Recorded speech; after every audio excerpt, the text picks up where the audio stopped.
창세기 1장 1절. 태초에 하나님이 천지를 창조하시니라. 태초에 이 말씀은 성경 전체를 지탱하는 토대이며 모든 시작의 시작입니다. 시간과 공간들과 존재들, 이 모든 것이 태초라는 말 안에 함축되어 있습니다. 하나님은 스스로 계신 분이시며 하나님의 영원성과 전능하심을 선언합니다. 인간은 시작과 끝이 있지만 하나님은 시작 이전부터 계신 분이시며 모든 존재의 원천이십니다. 하나님이 천지를 창조하시니라. 창조는 하나님만이 하실 수 있습니다. 창조 이전에 아무것도 없던 상태에서 천지를 창조하셨습니다. 이는 하나님의 존재와 절대의 주권을 선언하는 말씀입니다. 완전한 무에서 유로의 창조를 가능케 하시는 신비한 하나님의 창조는 하나님 그분의 자유로운 의지에서 비롯된 사역이십니다. 하나님은 내 생명의 시작점입니다. 하나님이 창조하셨기에 내가 존재하게 된 것 자체가 은혜입니다. 우리가 이 땅에 존재하고 숨쉬고 살아가는 것 자체가 하나님의 주권 안에 있습니다. 태초에 창조하신 하나님이 지금도 우리를 붙들고 계십니다. 나는 내가 만든 존재가 아니라 하나님이 목적과 계획 속에 창조하신 자입니다. 그러므로 내 삶은 결코 의미 없이 흘러가는 것이 아닙니다. 내 존재가 귀한 이유는 하나님이 나를 창조하셨기 때문입니다. 2절. 땅이 혼돈하고 공허하며 흑암이 깊음 위에 있고 하나님의 영은 수면 위에 운행하시니라.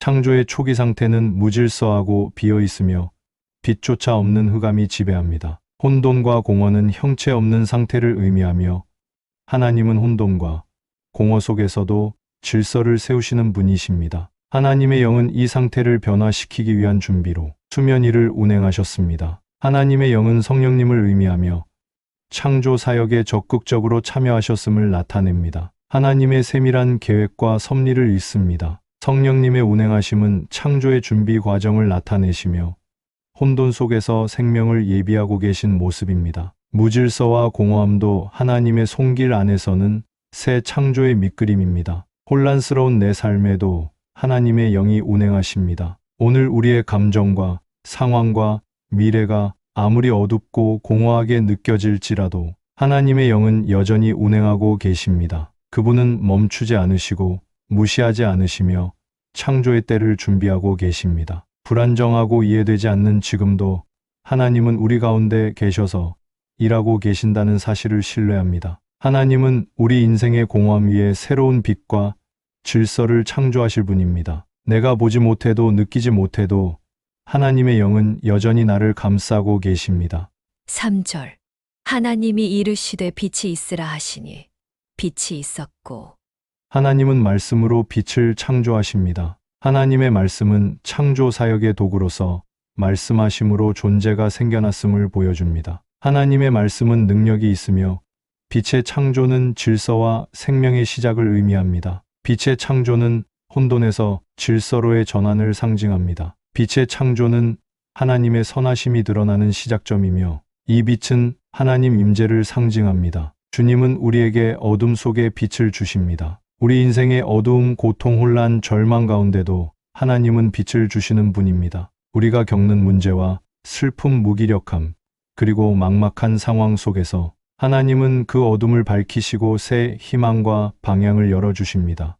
빛은 진리, 소망, 평안, 구원의 상징이며 하나님이 나에게 주시는 삶의 새 출발입니다. 내 안의 어둠과 두려움이 깊을 때 주님의 빛을 구하고 믿음으로 맞이해야 합니다. 하나님은 내가 변화할 수 있도록 길을 볼 수 있도록 어둠을 밝히는 빛을 주시는 분이십니다. 내 힘으로는 헤쳐나갈 수 없는 상황일지라도 하나님께서 주시는 빛으로 인해 나는 새로운 삶과 소망을 경험하게 됩니다.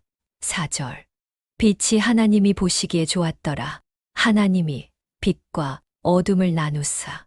하나님은 창조하신 것을 좋다고 선언하십니다. 하나님은 창조된 것을 평가하십니다. 하나님께서 평가하시는 것은 하나님이 창조 세계에 깊은 관심과 기쁨을 가지신다는 증거라 말합니다. 하나님은 빛을 선하다고 평가하시며 이는 하나님의 창조가 완전함을 나타냅니다. 빛과 어둠의 구분은 시간의 개념을 도입하며 이는 인간의 삶에 질서를 부여합니다. 빛과 어둠을 구별하심은 하나님의 통치적 행위입니다. 빛과 어둠을 구별하시는 것은 하나님의 지혜와 주권의 표현이며 내 삶을 선으로 이끄시는 섭리입니다. 하나님은 내 삶 속의 빛과 어둠을 구별하십니다. 내 삶의 모든 순간을 하나님께 맡기고 그분의 뜻에 따라 빛과 어둠이 조화롭게 이루어짐을 신뢰해야 합니다. 어려움 속에서도 하나님은 나를 보호하시고 인도하시며 때로는 어둠 속에서 배우고 성장하게 하십니다. 빛과 어둠의 구별을 통해 하나님은 내 삶의 질서와 목적을 부여하십니다. 5절. 하나님이 빛을 낮이라 부르시고 어둠을 밤이라 부르시니라. 저녁이 되고 아침이 되니 이는 첫째 날이니라. 하나님은 창조하신 것을 이름 지으심으로써 통치권을 행사하십니다. 하나님은 시간의 개념을 도입하시며 낮과 밤의 구분은 인간의 삶에 리듬을 제공합니다. 저녁이 되고 아침이 되니라는 표현은 하루의 순환을 나타내며 이는 하나님의 창조 질서를 반영합니다. 하나님은 낮과 밤을 명명하심으로써 시간의 주권자이심을 나타내십니다. 하나님은 낮과 밤을 구분하시어 시간의 질서를 세우시며 이는 창조의 완전성을 보여줍니다. 하루하루의 시간도 주님의 섭리 안에 있습니다. 우리들의 하루의 시작과 끝, 기쁨과 고난, 쉼과 일함도 모두 하나님께서 허락하신 시간 속에서 이루어집니다. 우리는 시간을 내 뜻대로 쓰는 것이 아니라 하나님의 섭리 가운데 맡겨진 하루임을 기억해야 합니다. 하루의 시작과 끝을 하나님께 의탁하며 그분의 인도하심을 신뢰해야 합니다. 시간 속에 주어진 사명과 책임을 깨닫고 하나님의 영광을 위해 하루하루 충실히 살아야 합니다. 6절. 하나님이 이르시되 물 가운데에 궁창이 있어 물과 물로 나뉘라 하시고. 하나님은 혼돈 상태였던 창조 세계의 질서를 세우기 위해 궁창을 만드셨습니다. 궁창은 대기층을 의미하며 이는 하늘과 바다를 구분짓는 행위입니다. 이는 하나님의 섭리로 생명체가 거할 수 있는 환경을 조성하신 것입니다. 하나님은 나를 위해 공간을 준비하셨습니다. 우리는 우연히 세상에 존재하는 것이 아니라 하나님께서 우리를 위한 환경과 자리를 계획하고 준비하신 목적 있는 존재들입니다. 내가 있는 이 자리, 이 환경이 하나님의 계획 속에 있음을 믿어야 합니다. 환경이나 상황이 나를 흔들지 않도록 하나님께서 허락하신 공간에서 감사함으로 살아가야 합니다. 하나님은 나의 삶에 필요한 쉼터와 사명의 자리를 마련해 두셨음을 신뢰해야 합니다. 7절. 하나님이 궁창을 만드사 궁창 아래의 물과 궁창 위의 물로 나뉘게 하시니 그대로 되니라.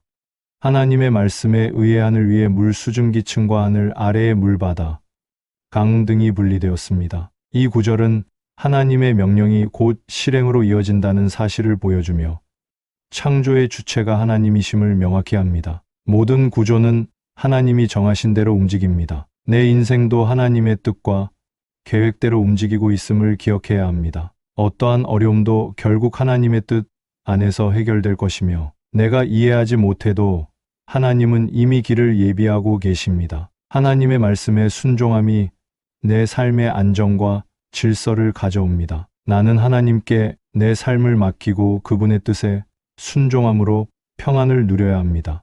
8절. 하나님이 궁창을 하늘이라 부르시니라. 저녁이 되고 아침이 되니 이는 둘째 날이니라. 하늘은 하나님의 명령에 의해 존재의 정체성을 갖습니다. 하나님은 창조하신 것에 이름을 부여하심으로 질서와 의미를 부여하십니다. 둘째 날에도 좋았더라는 표현이 없는데 이는 아직 모든 구분이 완성된 것이 아니라는 상징적 의미로 보기도 합니다. 하나님께서 넓고 푸른 하늘을 창조하심은 우리가 그분의 위대함과 초월성을 바라보도록 이끄시기 위함입니다. 우리가 눈을 들어 하늘을 볼 때 내 시선이 삶의 문제에서 하나님께로 옮겨지는 영적 전환이 일어납니다. 땅의 일에 묶이지 않고 하늘을 바라보게 하심은 소망과 믿음을 회복시키는 하나님의 초청입니다. 어려운 현실 속에서도 하늘을 바라보며 하나님을 기억해야 합니다. 나는 작고 연약하지만 하늘을 펼치신 하나님은 크시며 능력 많으십니다. 하나님은 늘 나에게 하늘을 바라보게 하시며 땅에 묶이지 않고 영원한 것을 추구하게 하십니다. 9절. 하나님이 이르시되 천하의 물이 한 곳으로 모이고 묻이 드러나라 하시니 그대로 되니라.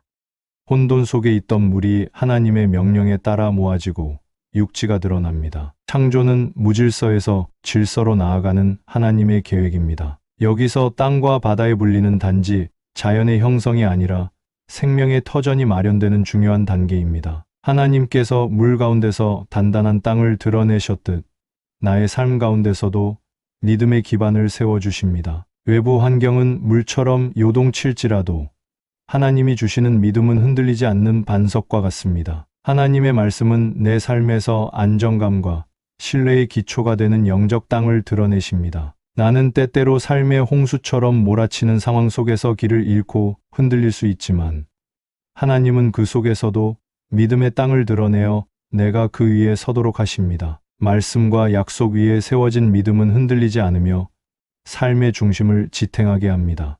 10절. 하나님이 무틀 땅이라 부르시고 모인 물을 바다라 부르시니 하나님이 보시기에 좋았더라. 하나님은 자연에 이름을 부여하시며 그것이 본래 목적대로 존재하게 하십니다. 좋았더라는 표현은 하나님의 창조가 선하고 목적에 부합함을 드러냅니다. 이 과정은 단순한 물리적 변화가 아니라 의미와 질서의 세계가 형성되는 과정입니다. 하나님은 육지를 육지라, 바다를 바다라 명하시며 각각의 자리에 의미를 부여하셨습니다. 마찬가지로 나의 삶의 자리도 우연이나 실수가 아닌 하나님의 뜻과 섭리 가운데 놓여 있습니다. 지금 내가 있는 위치, 환경, 관계, 역할 모두 하나님의 계획 아래 있는 귀한 자리입니다. 때로는 내가 처한 자리가 초라하거나 힘겹게 느껴질 수 있지만 하나님은 나의 삶을 알고 계시며 그분의 뜻대로 나를 정확한 자리에 두십니다. 내 인생의 자리도 하나님이 주권으로 정하신 곳임을 믿고 감사함으로 감당해야 합니다. 11절.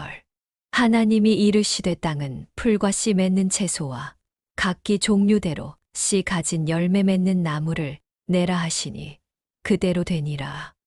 하나님의 명령에 따라 땅은 생명체를 내기 시작하며 각기 종류대로라는 말이 반복되어 창조의 무작위가 아닌 정교한 설계와 질서가 있음을 보여줍니다. 씨앗은 번성과 유지의 구조로서 하나님의 지혜와 섭리를 반영합니다. 하나님은 우리 각자에게 영적인 격적 열매를 맺는 능력을 주셨으며 그 열매는 선함, 사랑, 인내, 섬김, 나눔 등으로 나타납니다. 이 모든 열매는 하나님의 은혜로 내 안에 심겨진 씨앗이 자라서 이루어지며 척박한 환경 속에서도 반드시 열매를 맺게 하십니다. 작은 순종과 기도, 사랑의 실천이 열매 맺는 삶으로 인도합니다. 12절. 땅이 풀과 각기 종류대로 씨 맺는 채소와 각기 종류대로 씨 가진 열매 맺는 나무를 내니 하나님이 보시기에 좋았더라. 하나님의 명령에 완벽히 순종한 자연은 각기 종류대로 다양한 생명을 생산하며 이는 무질서 속의 조화와 다양성 속의 통일성을 드러냅니다. 창조는 유용성과 아름다움을 갖춘 완전한 작품이며 피조물은 하나님의 선하심을 반영해 풍성한 열매를 맺었습니다. 우리 또한 하나님의 형상대로 지음받아 그분의 선하심을 삶 속에 드러내야 합니다. 말과 행동, 관계 안에서 사랑과 진실, 인내와 정의, 자비가 나타나야 하며 좋은 열매를 맺는 인생으로 하나님께 영광을 돌리는 것이 우리의 목표입니다. 13절. 저녁이 되고 아침이 되니 이는 셋째 날이니라. 셋째 날의 마무리는 창조가 질서 있고 단계적으로 완성됨을 보여줍니다. 저녁과 아침이라는 시간의 구분은 하나님의 시간 질서가 인간 삶과 연결됨을 뜻합니다. 하나님은 쉼과 회복의 리듬을 주셔서 우리의 삶이 단순히 일과 긴장으로만 이어지지 않도록 하셨습니다. 저녁에 멈추고 아침에 다시 시작하는 주기 속에 하나님의 배려가 담겨 있습니다. 이 리듬은 쉼 또한 거룩한 순종임을 알리며 하나님의 시간 질서에 따라 살 때 육체와 마음이 회복되고 새 힘을 얻습니다. 바쁘고 지친 삶 가운데서도 하나님의 쉼을 누리고 그 안에서 평안과 새로움을 경험해야 합니다. 14절. 하나님이 이르시되 하늘에 궁창에 광명체들이 있어 낮과 밤을 나뉘게 하고 그것들로 징조와 계절과 날과 해를 이루게 하라. 해와 달과 별들은 단순한 빛의 역할을 넘어서 시간과 계절을 구분하는 기능을 담당합니다. 하나님의 창조는 기능적이고 실용적 목적을 가지며 이를 통해 우리는 자연 질서 안에서 하나님의 통치와 섭리를 체험합니다. 삶의 다양한 계절 기쁨과 슬픔, 풍성함과 메마름 속에서 하나님은 우리를 인도하시고 다듬으십니다. 각 시기마다 맞는 은혜와 간섭으로 하나님은 목적을 이루시며 그분의 때는 가장 완전한 타이밍입니다. 지금 내가 어떤 계절에 있는지 묵상하며 하나님께서 허락하신 뜻을 찾아야 합니다. 기다림, 성장, 쉼의 때 모두 주님께서 정하신 것이므로 믿음으로 순응하며 걸어가야 합니다. 15절. 하늘의 궁창에 있어 땅을 비추라 하시고 그대로 되니라.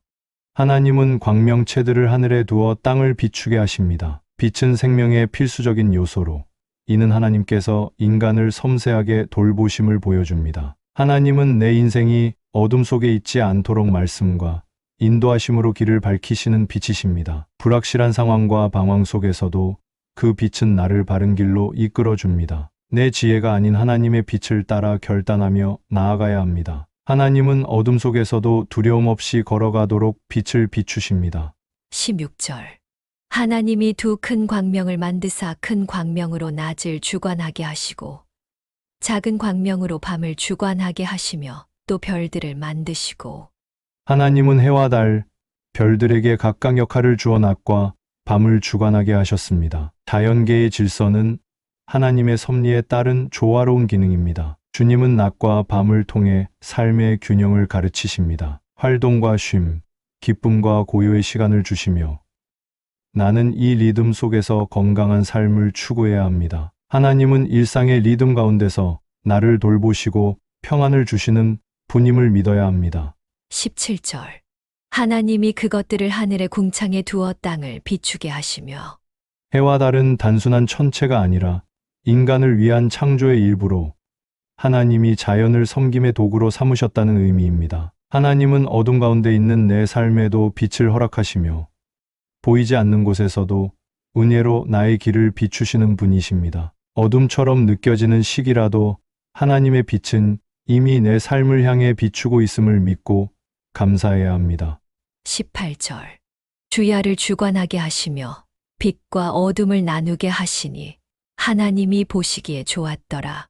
빛과 어둠, 낮과 밤의 구분은 시간의 질서와 삶의 리듬을 세우며 모두 하나님의 통치와 선한 계획 안에 있습니다. 어둠 속 시련과 기다림도 하나님의 뜻과 섭리 안의 시간입니다. 어둠은 인내를 가르치고 빛을 더 선명히 느끼게 합니다. 낮만으로 완전한 하루가 이루어지지 않듯 우리 인생에도 밤의 시간이 필요하다는 것을 받아들여야 합니다. 19절. 저녁이 되고 아침이 되니 이는 넷째 날이니라. 하나님은 창조의 시간을 정해 질서 있게 진행하시며 자연은 하나님의 계획된 시간표 속에서 움직입니다. 하루의 마무리도 하나님의 은혜 안에 있으며 피곤하거나 부족했던 날도 하나님께 맡기며 감사로 마무리하는 태도가 필요합니다. 하루의 끝을 하나님께 올려드리는 기도와 쉼으로 정리하면 새로운 날을 평안하게 맞이할 수 있습니다. 20절. 하나님이 이르시되 물들은 생물로 번성하게 하라. 땅 위 하늘의 궁창에는 새가 나르라 하시고. 물과 하늘의 생명체가 등장하며 하나님은 생명에게 번성할 능력을 주십니다. 이는 창조의 풍요로움과 생명의 확장을 상징합니다. 하나님은 메마른 마음과 정체된 삶에도 새 생명과 꿈을 불어넣으십니다. 생명이 움트고 소망이 살아나며 하나님의 뜻 안에서 새로운 방향으로 날아오르게 하시는 은혜를 믿어야 합니다. 지치고 희망이 보이지 않을 때도 하나님은 새로운 시작을 주실 분이심을 신뢰하며 내면의 사명과 비전을 다시 바라보아야 합니다. 21절. 하나님은 바다의 크고 작은 생물, 하늘의 모든 새를 각각 그 종류대로 창조하셨습니다.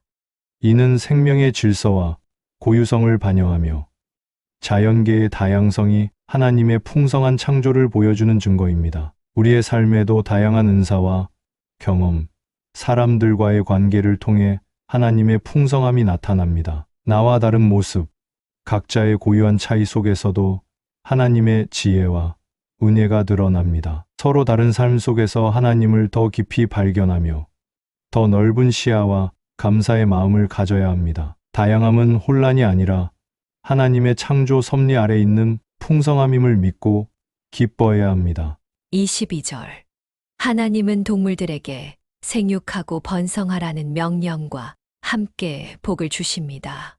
생명이 단순한 자연현상이 아니라 하나님의 신적 축복임을 보여줍니다. 우리 각자에게도 하나님은 복을 주시며 삶이 멈추지 않고 성장과 확장을 이루기를 원하십니다. 하나님의 복은 영적 성숙, 관계의 깊이, 삶의 영향력 확장까지 포함합니다. 우리는 받은 복을 기쁘게 받고 순종과 성실함으로 그 복이 널리 퍼지도록 살아가야 합니다. 하나님의 복은 나 혼자만이 아니라 다른 이들과 세상을 살리는 축복이어야 합니다. 23절. 다섯째 날에 생명이 물과 하늘에 충만하게 채워졌습니다. 모든 날과 시간은 우연이 아니라 하나님의 계획과 주권 아래 있습니다. 평범해 보이는 일상도 하나님의 목적 안에서 의미 있고 소중한 시간입니다. 기쁠 때나 힘든 시간 모두 하나님이 주신 하루로 감사하며 살아가야 합니다. 오늘이라는 시간을 하나님의 선물로 여기며 주님의 뜻을 묻고 살아가는 자세가 필요합니다. 24절. 땅은 하나님의 명령에 따라 각 종류대로 동물을 내놓았습니다. 이는 창조의 질서와 조화를 보여주는 하나님의 지혜입니다. 우리의 삶도 하나님의 생명과 성품을 반영하는 통로가 되어야 한다는 고백입니다. 말과 행동, 존재 자체가 다른 이에게 생명을 전하는 영향력이 되어야 합니다. 용기와 위로, 사랑의 실천으로 하나님의 생명을 세상에 전하는 도구가 되길 기도해야 합니다. 25절. 하나님은 모든 땅의 생물을 고유한 특성과 역할로 창조하셨습니다. 우리의 모습과 성격, 환경도 하나님의 선하신 섭리 안에서 지어진 귀한 창조물입니다. 내 연약함과 차이점도 하나님이 보시기에 좋았더라 하신 작품의 일부입니다. 자존감과 감사의 눈으로 나 자신과 다른 이들을 바라보며 존중해야 합니다. 삶의 목적은 완벽함이 아니라 하나님의 기쁨이 되는 것임을 기억해야 합니다. 26절. 하나님이 이르시되 우리의 형상을 따라 우리의 모양대로 우리가 사람을 만들고 그들로 바다의 물고기와 하늘의 새와 가축과 온 땅과 땅에 기는 모든 것을 다스리게 하자 하시고. 하나님의 성품과 도덕성, 창조성과 관계성을 닮은 도덕적이고 영적이며 사회적인 존재입니다. 우리의 존재 가치는 세상 평가가 아닌 하나님의 형상에서 비롯됩니다. 사랑하고 생각하며 선택하고 책임지는 능력, 하나님과 교제하는 능력을 가진 귀한 존재입니다. 이 형상대로 지음받은 나 자신을 소중히 여기며 하나님을 반영하는 삶을 살아야 합니다. 세상에서 자기 정체성을 잃지 않고 하나님의 목적에 따라 다스리고 섬기는 삶을 살아가야 합니다. 27절. 하나님이 자기 형상 곧 하나님의 형상대로 사람을 창조하시되. 하나님은 남자와 여자를 동일하게 자신의 형상대로 창조하셨습니다. 이로써 인간의 존엄성과 평등성이 강조되며 남성과 여성은 서로 보완하고 책임을 나누는 존재임을 보여줍니다. 우리는 혼자가 아니라 관계 속에서 하나님을 닮아가야 하며 가족과 친구, 이웃과의 관계에서 사랑과 이해, 섬김을 통해 하나님의 형상을 표현해야 합니다. 갈등과 어려움 속에서도 서로를 존중하고 용서하며 사랑할 책임이 있습니다. 남자와 여자의 조화와 다름을 인정하며 그 속에서 하나님의 형상을 발견해야 합니다. 28절. 생육하고 번성하여 땅에 충만하라. 하나님은 인간에게 생육하고 번성하며 땅을 다스릴 사명을 주셨습니다. 이는 단순히 살아가는 것을 넘어 창조 세계를 하나님의 뜻에 따라 청지기로서 관리하고 돌보는 책임을 의미합니다. 나에게 주어진 역할은 하나님의 축복과 신뢰가 담긴 사명이기에 감사하는 마음으로 감당해야 합니다. 맡은 일과 역할을 하나님의 소명으로 여기고 영향력이 닿는 곳에서 생명을 살리고 보존하는 삶을 실천해야 합니다. 이 땅에서 하나님께 영광을 돌리는 청지기로 살아가야 합니다. 29절. 내가 온 지면에 씨 맺는 모든 채소와 씨 가진 모든 나무 열매를 너희에게 주었노니. 하나님은 인간의 필요를 충족시키시기 위해 온 지면에 모든 식물을 주셨습니다. 창조 초기의 인간은 채식 위주의 생활을 하며 평화로운 질서 속에서 자연과 공존했습니다. 하나님의 공급은 충만하며 넉넉함으로 걱정할 필요 없이 그 은혜를 신뢰해야 합니다. 일상적 필요뿐 아니라 영적 필요도 하나님께 의지하며 하루하루를 감사함으로 살아가야 합니다. 30절. 또 땅의 모든 짐승과 하늘의 모든 새와 생명이 있어 땅에 기는 모든 것에게는 내가 모든 푸른 풀을 먹을 거리로 주노라 하시니. 하나님은 모든 동물에게도 식물을 먹거리로 주셨습니다. 이는 타락 이전 평화롭고 조화로운 세상을 나타내며 하나님의 말씀은 즉각적으로 이루어집니다. 인간과 모든 생명은 하나님의 질서 안에서 공존하며 우리는 자연과 환경을 존중하고 보호하는 삶을 배워야 합니다. 모든 생명을 존중하는 마음으로 세상과 관계를 맺는 것이 하나님 창조 질서의 일부입니다. 31절. 하나님이 지으신 그 모든 것을 보시기에 심히 좋았더라. 하나님은 자신의 창조물을 완성하시고 심히 좋다고 평가하셨습니다. 이는 창조의 완전함과 아름다움을 의미하며 창조 세계가 하나님의 선하심을 반영함을 보여줍니다. 하나님은 우리 각자를 보시며 기뻐하시고 사랑하십니다. 우리는 자신이 하나님의 귀한 창조물임을 확신하며 삶의 가치와 의미를 하나님 안에서 찾아야 합니다. 하나님이 기뻐하시는 삶을 지향하며 살아가야 합니다. 오늘 본문을 다시 한번 묵상하시겠습니다. 태초에 하나님이 천지를 창조하시니라. 땅이 혼돈하고 공허하며 흑암이 깊음 위에 있고 하나님의 영은 수면 위에 운행하시니라. 하나님이 이르시되 빛이 있으라 하시니 빛이 있었고 빛이 하나님이 보시기에 좋았더라. 하나님이 빛과 어둠을 나누사 하나님이 빛을 낮이라 부르시고 어둠을 밤이라 부르시니라. 저녁이 되고 아침이 되니 이는 첫째 날이니라. 하나님이 이르시되 물 가운데에 궁창이 있어 물과 물로 나뉘라 하시고 하나님이 궁창을 만드사 궁창 아래의 물과 궁창 위의 물로 나뉘게 하시니 그대로 되니라. 하나님이 궁창을 하늘이라 부르시니라. 저녁이 되고 아침이 되니 이는 둘째 날이니라. 하나님이 이르시되 천하의 물이 한 곳으로 모이고 묻이 드러나라 하시니 그대로 되니라.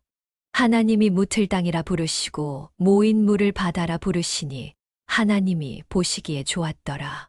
하나님이 이르시되 땅은 풀과 씨 맺는 채소와 각기 종류대로 씨 가진 열매 맺는 나무를 내라 하시니 그대로 되어 땅이 풀과 각기 종류대로 씨 맺는 채소와 각기 종류대로 씨 가진 열매 맺는 나무를 내니 하나님이 보시기에 좋았더라. 저녁이 되고 아침이 되니 이는 셋째 날이니라. 하나님이 이르시되 하늘의 궁창에 광명체들이 있어 낮과 밤을 나뉘게 하고 그것들로 징조와 계절과 날과 해를 이루게 하라. 또 광명체들이 하늘의 궁창에 있어 땅을 비추라 하시니 그대로 되니라. 하나님이 두 큰 광명체를 만드사 큰 광명체로 낮을 주관하게 하시고 작은 광명체로 밤을 주관하게 하시며 또 별들을 만드시고 하나님이 그것들을 하늘의 궁창에 두어 땅을 비추게 하시며 낮과 밤을 주관하게 하시고 빛과 어둠을 나누게 하시니 하나님이 보시기에 좋았더라. 저녁이 되고 아침이 되니 이는 넷째 날이니라. 하나님이 이르시되 물들은 생물을 번성하게 하라.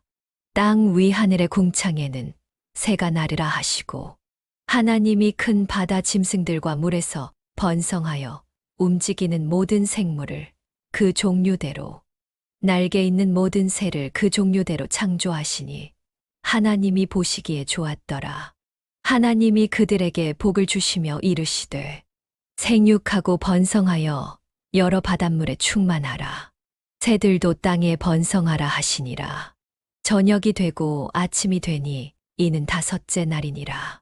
하나님이 이르시되 땅은 생물을 그 종류대로 내되 가축과 기는 것과 땅의 짐승을 종류대로 내라 하시니 그대로 되니라. 하나님이 땅의 짐승을 그 종류대로 가축을 그 종류대로, 땅에 기는 모든 것을 그 종류대로 만드시니 하나님이 보시기에 좋았더라. 하나님이 이르시되 우리의 형상을 따라 우리의 모양대로 우리가 사람을 만들고 그들로 바다의 물고기와 하늘의 새와 가축과 온 땅과 땅에 기는 모든 것을 다스리게 하자 하시고 하나님이 자기 형상 곧 하나님의 형상대로 사람을 창조하시되 남자와 여자를 창조하시고 하나님이 그들에게 복을 주시며 하나님이 그들에게 이르시되 생육하고 번성하여 땅에 충만하라. 땅을 정복하라. 바다의 물고기와 하늘의 새와 땅에 움직이는 모든 생물을 다스리라 하시니라. 하나님이 이르시되 내가 온 지면에 씨 맺는 모든 채소와 씨 가진 열매 맺는 모든 나무를 너희에게 주노니 너희의 먹을 거리가 되리라. 또 땅의 모든 짐승과 하늘의 모든 새와 생명이 있어. 땅에 기는 모든 것에게는 내가 모든 푸른 풀을 먹을 거리로 주노라 하시니 그대로 되니라. 하나님이 지으신 그 모든 것을 보시니 보시기에 심히 좋았더라. 저녁이 되고 아침이 되니 이는 여섯째 날이니라. 창세기 2장입니다. 1절 천지와 만물이 다 이루어지니라. 하나님께서 온 천지와 만물을 완성하셨으며 그 완성은 하나님의 전능하심과 창조의 질서를 나타냅니다. 모든 것이 계획하신 대로 질서 있게 이루어졌음을 보여줍니다. 하나님께서 완성하신 창조 세계 안에서 저희도 질서와 조화를 따라 살아가야 합니다. 창조의 완성을 생각하며 하나님의 위대하심에 감사하는 삶을 살기를 바랍니다. 2절 하나님이 그가 하시던 일을 일곱째 날에 마치시니 그가 하시던 모든 일을 그치고 일곱째 날에 안식하시니라. 하나님께서는 일곱째 날에 창조 사역을 마치시고 안식하셨습니다. 이 안식은 피로 때문이 아니라 창조의 완성에서 오는 기쁨과 평안을 의미하며 인간에게도 안식의 중요성을 보여주셨습니다. 하나님을 본받아 저희도 바쁜 일상 가운데서 안식과 쉼의 시간을 가지며 하나님과의 교제 속에서 평안을 누리는 삶을 살아야 합니다. 3절 하나님이 그 일곱째 날을 복되게 하사 거룩하게 하셨으니 이는 하나님이 그 창조하시며 만드시던 모든 일을 마치시고 그 날에 안식하셨음이니라.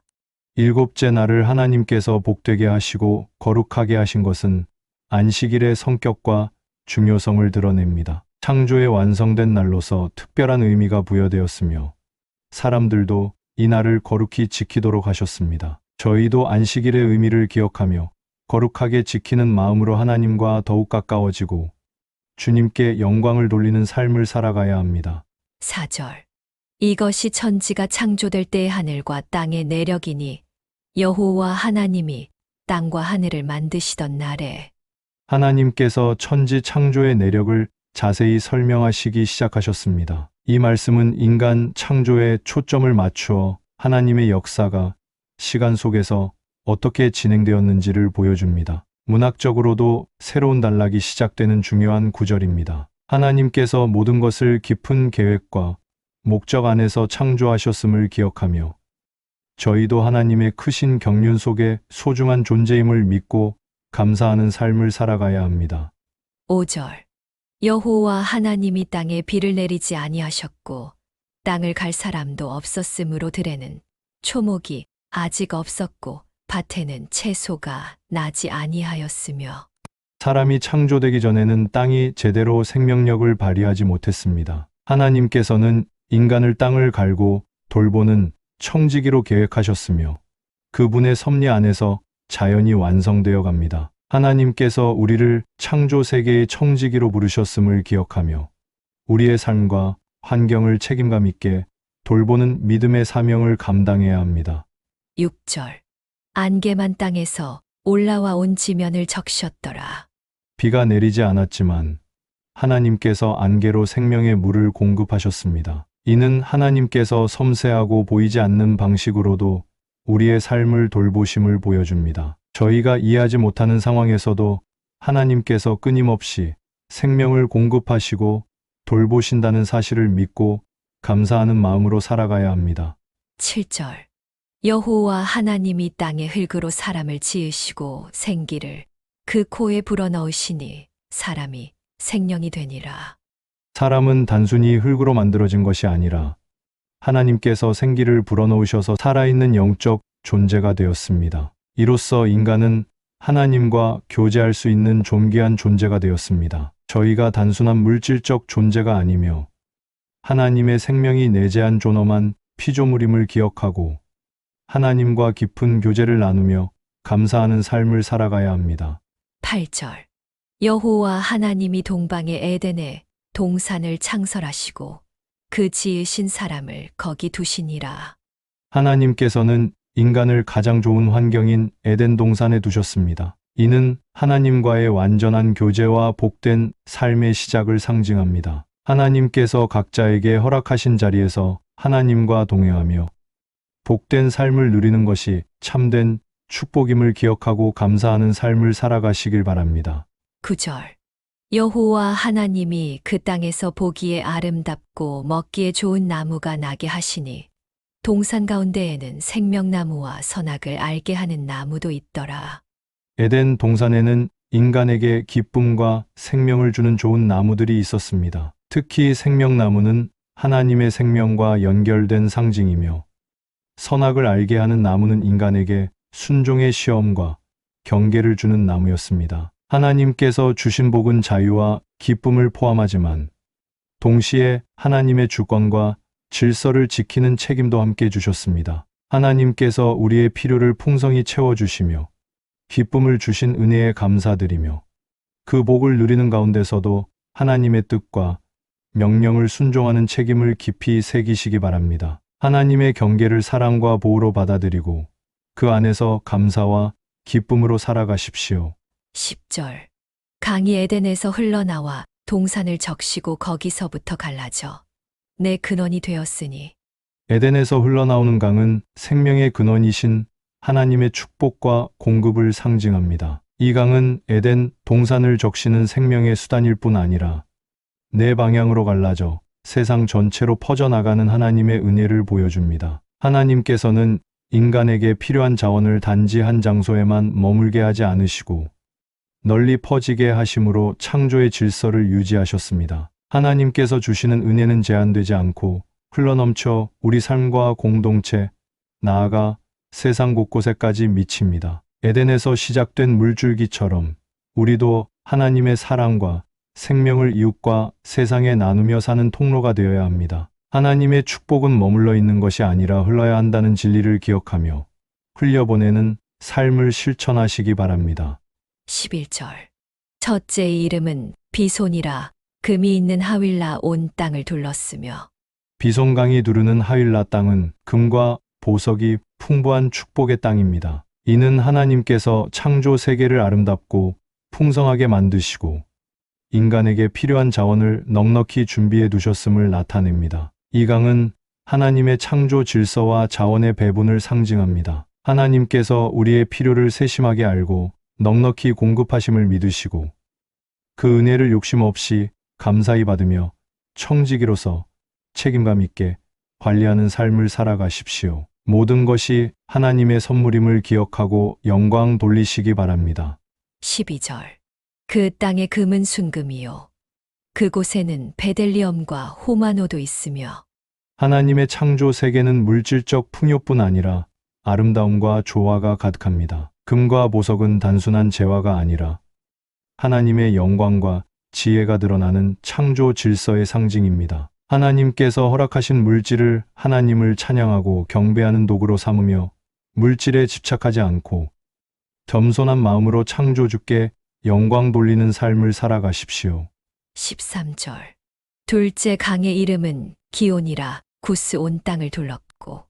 기온강은 하나님의 은혜가 특정 지역에 국한되지 않고 넓은 곳에 흘러가며 보편적으로 임함을 의미합니다. 이는 인종과 지역을 넘어서는 하나님의 광대한 사랑과 창조의 보편성을 나타냅니다. 우리도 하나님의 은혜가 자신만을 위한 것이 아님을 기억하고 세상 모든 사람에게 복음과 사랑을 전하는 사명을 충실히 감당하시기 바랍니다. 14절. 셋째 강의 이름은 히데겔이라 아수르 동쪽으로 흘렀으며 넷째 강은 유브라데더라. 히트데겔과 유브라데 강은 하나님의 구속사와 연결된 중요한 지리적 상징입니다. 하나님은 시간과 공간 속에서 인류와 함께 하시며 우리의 환경 속에서도 섭리를 이루십니다. 하나님께서 시간과 공간을 초월해 역사하신다는 믿음으로 우리의 삶과 환경 안에서 하나님의 섭리를 신뢰하며 담대히 살아가십시오. 15절. 여호와 하나님이 그 사람을 이끌어 에덴 동산에 두어 그것을 경작하며 지키게 하시고 인간은 창조 후 에덴 동산에서 일하며 책임과 사명을 받았습니다. 노동은 저주가 아니라 하나님께서 주신 축복과 목적 있는 사역임을 나타냅니다. 경작하며 지키라는 말씀은 세상을 보호하고 관리할 책임을 의미합니다. 하나님이 맡기신 창조 세계를 성실히 보존하고 관리하는 삶을 살며 노동의 기쁨과 축복을 누리시길 바랍니다. 하나님께서 기뻐하시는 성실한 수고를 통해 주님께 영광 돌리십시오. 16절. 여호와 하나님이 그 사람에게 명하여 이르시되 동산 각종 나무의 열매는 내가 임의로 먹되 하나님께서는 인간에게 자유를 주셨지만 동시에 분명한 순종의 경계를 정해 주셨습니다. 이 명령은 하나님의 주권을 나타내며 인간이 책임감 있게 자유를 누리도록 하시는 뜻이 담겨 있습니다. 또한 인간과 하나님의 관계에서 중요한 도덕적 기준을 세워 주셨습니다. 하나님께서 주신 자유 안에는 책임이 따름을 기억하시길 바랍니다. 우리의 삶 속에서 하나님의 말씀과 그 경계를 존중하며 순종하는 태도를 늘 간직하시길 권해드립니다. 17절. 선악을 알게 하는 나무의 열매는 먹지 말라. 내가 먹는 날에는 반드시 죽으리라 하시니라. 하나님께서는 순종하지 않을 때 따르는 심판을 분명히 경고하셨습니다. 주신 법은 사랑의 표현이며 이를 어기면 반드시 결과가 따름을 나타냅니다. 여기서 말하는 죽음은 단지 육체의 죽음만이 아니라 하나님과의 영적 단절을 뜻합니다. 하나님과의 관계에서 순종이 생명과 직결되어 있음을 잊지 마시길 바랍니다. 하나님의 경고를 가볍게 여기지 말고 항상 말씀을 귀하게 받아들이며 순종하는 삶을 살아가시길 기도합니다. 18절.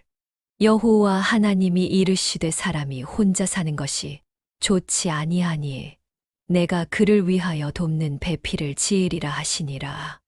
하나님께서는 사람이 혼자 있는 것이 좋지 않으심을 아시고 서로 힘을 보완하는 동등한 돕는 배필을 예비하셨습니다. 인간은 본래 사회적 존재로서 관계 속에서 완전함을 누리도록 창조되었습니다. 하나님께서 허락하신 공동체와 관계를 소중히 여기시고 서로 사랑과 협력으로 돕는 자가 되시길 바랍니다.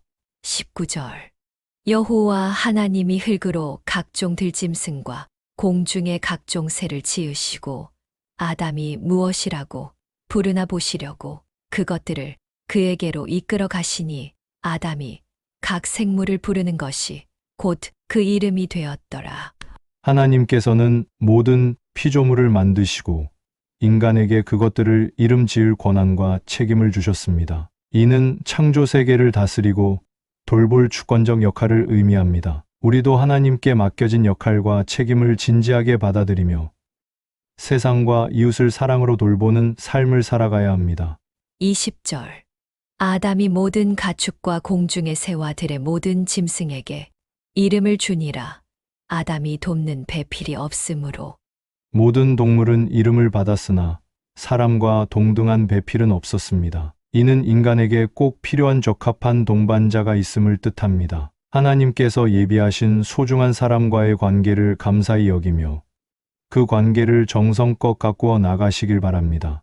21절. 여호와 하나님이 아담을 깊이 잠들게 하시니 잠들매 그가 그 갈빗대 하나를 취하고 살로 대신 채우시고 하나님께서는 사람을 깊은 잠에 빠지게 하시고 그의 갈빗대로 여자를 만드셨습니다. 이는 결혼의 신비와 깊은 친밀함을 상징합니다. 하나님께서 맺어주신 관계를 깊은 친밀함과 사랑으로 존중하며 그 은혜 안에서 살아가시길 바랍니다. 22절. 여호와 하나님이 아담에게서 취하신 그 갈빗대로 여자를 만드시고 그를 아담에게로 이끌어 오시니 여자는 남자와 하나가 되도록 인도되었으며 이는 하나님의 사랑과 관계의 아름다움을 보여줍니다. 하나님께서 맺어주신 인연을 귀하게 여기며 서로 존중하고 사랑하는 아름다운 관계를 이루시길 바랍니다.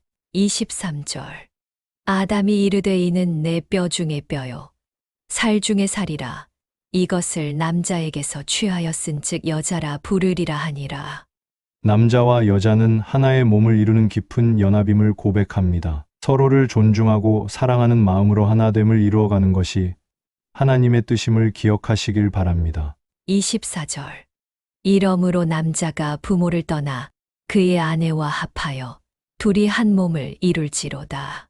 결혼은 부모로부터 독립하여 새로운 가정을 이루는 신성한 질서이며 두 사람이 한 몸이 되는 깊은 연합입니다. 부부는 서로에게 헌신하며 하나님께서 정하신 결혼의 뜻대로 한 몸 된 삶을 살아가시길 바랍니다. 25절 아담과 그의 아내 두 사람이 벌거벗었으나 부끄러워하지 아니하니라. 두 사람이 벌거벗었지만 부끄러워하지 않았던 것은 죄 이전의 순수함과 무죄함, 서로에 대한 깊은 신뢰와 존중이 충만했음을 의미합니다. 우리도 하나님 안에서 순수함과 신뢰를 회복하려 힘쓰며 서로를 판단하지 않고 사랑으로 받아들이는 마음을 키워 가시길 바랍니다. 창세기 2장 본문을 묵상합니다. 창세기 2장 천지와 만물이 다 이루어지니라. 하나님이 그가 하시던 일을 일곱째 날에 마치시니 그가 하시던 모든 일을 그치고 일곱째 날에 안식하시니라. 하나님이 그 일곱째 날을 복되게 하사 거룩하게 하셨으니 이는 하나님이 그 창조하시며 만드시던 모든 일을 마치시고 그 날에 안식하셨음이니라. 이것이 천지가 창조될 때의 하늘과 땅의 내력이니 여호와 하나님이 땅과 하늘을 만드시던 날에 여호와 하나님이 땅에 비를 내리지 아니하셨고 땅을 갈 사람도 없었으므로 들에는 초목이 아직 없었고 밭에는 채소가 나지 아니하였으며 안개만 땅에서 올라와 온 지면을 적셨더라. 여호와 하나님이 땅의 흙으로 사람을 지으시고 생기를 그 코에 불어넣으시니 사람이 생명이 되니라. 여호와 하나님이 동방의 에덴에 동산을 창설하시고 그 지으신 사람을 거기 두시니라. 여호와 하나님이 그 땅에서 보기에 아름답고 먹기에 좋은 나무가 나게 하시니 동산 가운데에는 생명나무와 선악을 알게 하는 나무도 있더라. 강이 에덴에서 흘러나와 동산을 적시고 거기서부터 갈라져 내 근원이 되었으니 첫째의 이름은 비손이라. 금이 있는 하윌라 온 땅을 둘렀으며 그 땅의 금은 순금이요 그곳에는 베델리엄과 호마노도 있으며 둘째 강의 이름은 기온이라. 구스 온 땅을 둘렀고 셋째 강의 이름은 히데겔이라. 아수르 동쪽으로 흘렀으며 넷째 강은 유브라데더라. 여호와 하나님이 그 사람을 이끌어 에덴 동산에 두어 그것을 경작하며 지키게 하시고 여호와 하나님이 그 사람에게 명하여 이르시되 동산 각종 나무의 열매는 내가 임의로 먹되 선악을 알게 하는 나무의 열매는 먹지 말라. 내가 먹는 날에는 반드시 죽으리라 하시니라. 여호와 하나님이 이르시되 사람이 혼자 사는 것이 좋지 아니하니 내가 그를 위하여 돕는 배필을 지으리라 하시니라. 여호와 하나님이 흙으로 각종 들짐승과 공중의 각종 새를 지으시고 아담이 무엇이라고 부르나 보시려고 그것들을 그에게로 이끌어 가시니 아담이 각 생물을 부르는 것이 곧 그 이름이 되었더라. 아담이 모든 가축과 공중의 새와 들의 모든 짐승에게 이름을 주니라. 아담이 돕는 배필이 없으므로 여호와 하나님이 아담을 깊이 잠들게 하시니 잠들매 그가 그 갈빗대 하나를 취하고 살로 대신 채우시고 여호와 하나님이 아담에게서 취하신 그 갈빗대로 여자를 만드시고 그를 아담에게로 이끌어 오시니 아담이 이르되 이는 내 뼈 중의 뼈요 살 중의 살이라. 이것을 남자에게서 취하였은즉 여자라 부르리라 하니라. 이러므로 남자가 부모를 떠나 그의 아내와 합하여 둘이 한 몸을 이룰지로다. 아담과 그의 아내 두 사람이 벌거벗었으나 부끄러워하지 아니하니라. 창세기 3장입니다. 1절. 그런데 뱀은 여호와 하나님이 지으신 들짐승 중에 가장 간교하니라. 뱀이 여자에게 물어 이르되 하나님이 참으로 너희에게 동산 모든 나무의 열매를 먹지 말라 하시더냐? 뱀은 사탄의 도구로 사용되어 인간을 유혹하였습니다. 하나님의 말씀을 왜곡함으로써 인간의 순종을 흔들고 의심하게 만들었습니다. 피조물도 악의 도구가 될 수 있으며 이는 인간의 순결함과 하나님의 말씀에 대한 정확한 이해가 얼마나 중요한지를 보여주고 있습니다. 하나님의 말씀을 부분적으로 알거나 오해하면 유혹에 쉽게 넘어갈 수 있습니다. 우리는 말씀을 바르게 알고 어떤 왜곡에도 흔들리지 않도록 분별력을 길러야 하겠습니다. 2절. 여자가 뱀에게 말하되 동산 나무의 열매를 우리가 먹을 수 있으나 여자는 하나님의 명령을 정확히 이해하지 못하고 있었습니다. 이는 유혹의 취약한 상태를 보여주고 있습니다. 신앙의 성숙이 부족한 상태에서 말씀을 정확히 기억하지 못하면 시험에 들 위험이 커지게 됩니다. 우리는 하나님의 말씀을 정확히 알고 기억해야 합니다. 날마다 묵상하고 되새김으로써 시험의 순간에 흔들리지 않아야 하겠습니다. 3절. 동산 중앙에 있는 나무의 열매는 하나님의 말씀에 너희는 먹지도 말고 만지지도 말라 너희가 죽을까 하노라 하셨느니라. 여자는 하나님의 명령에 스스로 금지 조항을 추가하고 확신 없는 태도를 보이며 표현을 약화시켰습니다. 이는 불완전한 이해와 의심, 신앙적 미성숙을 드러내고 있습니다. 하나님의 말씀을 정확히 이해하고 왜곡하지 않는 것이 중요합니다. 우리의 신앙은 확신에 근거해야 하며 말씀 위에 바르게 세워져야 하겠습니다. 4절. 뱀이 여자에게 이르되 너희가 결코 죽지 아니하리라. 사탄은 하나님의 명령을 정면으로 부정하며 거짓을 진리처럼 가장하였습니다. 이는 하나님을 불신하게 만들고 인간의 자율성과 교만을 부추기고 있습니다. 우리 삶에도 하나님의 말씀을 왜곡하려는 목소리가 끊임없이 들리고 있습니다. 우리는 하나님의 말씀을 진리로 굳게 믿고 그분의 권위를 신뢰해야 하겠습니다. 5절. 너희가 그것을 먹는 날에는 너희 눈이 밝아져 하나님과 같이 되어 선악을 알 줄 하나님이 아심이니라.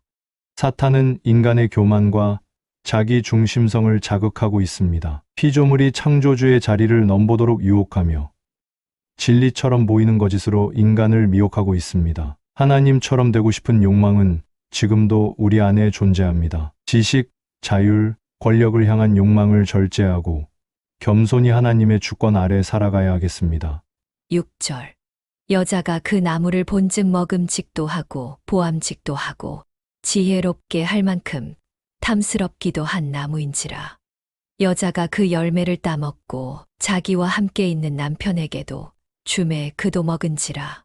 죄는 외적인 매력을 가지고 접근합니다. 여자는 자신의 판단을 의지하였고 남편도 그에 동조하였습니다. 인간의 감각과 욕망이 하나님의 뜻보다 앞설 때 죄에 빠지게 됩니다. 우리는 종종 하나님의 뜻보다 자신의 판단을 더 신뢰하곤 합니다. 유혹 앞에서 말씀으로 분별하며 하나님의 뜻을 우선하는 삶을 살아야 하겠습니다. 7절. 이에 그들의 눈이 밝아져 자기들이 벗은 줄을 알고 무화과 나무 잎을 엮어 치마로 삼았더라. 죄로 인해 눈이 밝아졌지만 그것은 지혜가 아닌 수치와 두려움의 시작이었습니다. 인간은 죄를 감추려 하지만 하나님 앞에서는 숨길 수 없습니다. 죄는 결국 수치와 두려움만을 남깁니다. 하나님 앞에 정직히 나아갈 때만이 진정한 회복이 가능하게 됩니다. 우리는 은혜로 더시펴 주시는 하나님을 의지해야 하겠습니다. 8절. 그들이 그날 바람이 불 때에 동산에 거니시는 여호와 하나님의 소리를 듣고 아담과 그의 아내가 여호와 하나님의 낯을 피하여 동산 나무 사이에 숨은지라. 죄는 하나님과의 관계를 단절시킵니다. 이전에는 기쁨이었던 하나님의 임재가 이제는 공포로 느껴지게 됩니다. 죄는 하나님의 음성을 피하게 만듭니다. 하나님은 우리가 죄 가운데 숨을지라도 끝까지 찾아오십니다. 우리는 주님의 음성에 반응하고 숨지 말고 회복의 길로 나아가야 하겠습니다. 9절. 여호와 하나님이 아담을 부르시며 그에게 이르시되 내가 어디 있느냐? 하나님의 질문은 아담의 행방을 묻는 것이 아니라 그의 영적 상태를 자각하게 하시려는 것이었습니다. 이는 정죄가 아니라 은혜의 부르심입니다. 하나님은 오늘도 우리에게 내가 어디 있느냐고 물으십니다. 죄와 숨음의 자리에 있더라도 주님의 부르심에 응답하며 돌아가야 하겠습니다. 10절. 이르되 내가 동산에서 하나님의 소리를 듣고 내가 벗었으므로 두려워하여 숨었나이다. 아담은 죄를 고백하기보다는 핑계를 대고 있습니다. 두려움과 불안은 죄의 결과이며 참된 회개는 아직 이루어지지 않았습니다. 우리도 자주 죄를 감추고 변명하지만 하나님은 진실한 고백을 원하십니다. 두려움을 내려놓고 정직하게 나아갈 때 용서를 경험하게 됩니다. 11절. 이르시되 누가 너희 벗었음을 내게 알렸느냐? 내가 내게 먹지 말라 명한 그 나무 열매를 내가 먹었느냐?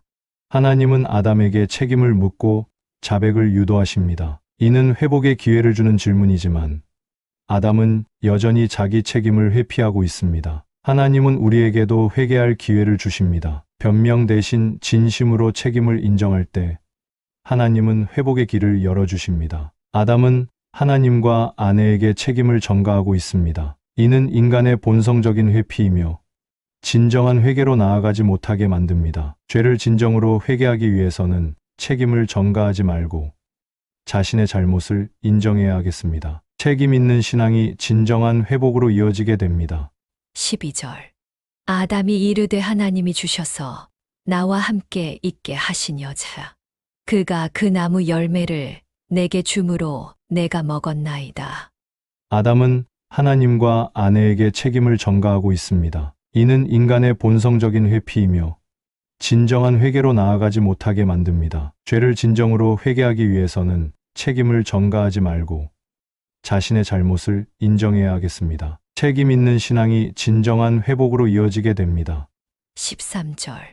여호와 하나님이 여자에게 이르시되 내가 어찌하여 이렇게 하였느냐?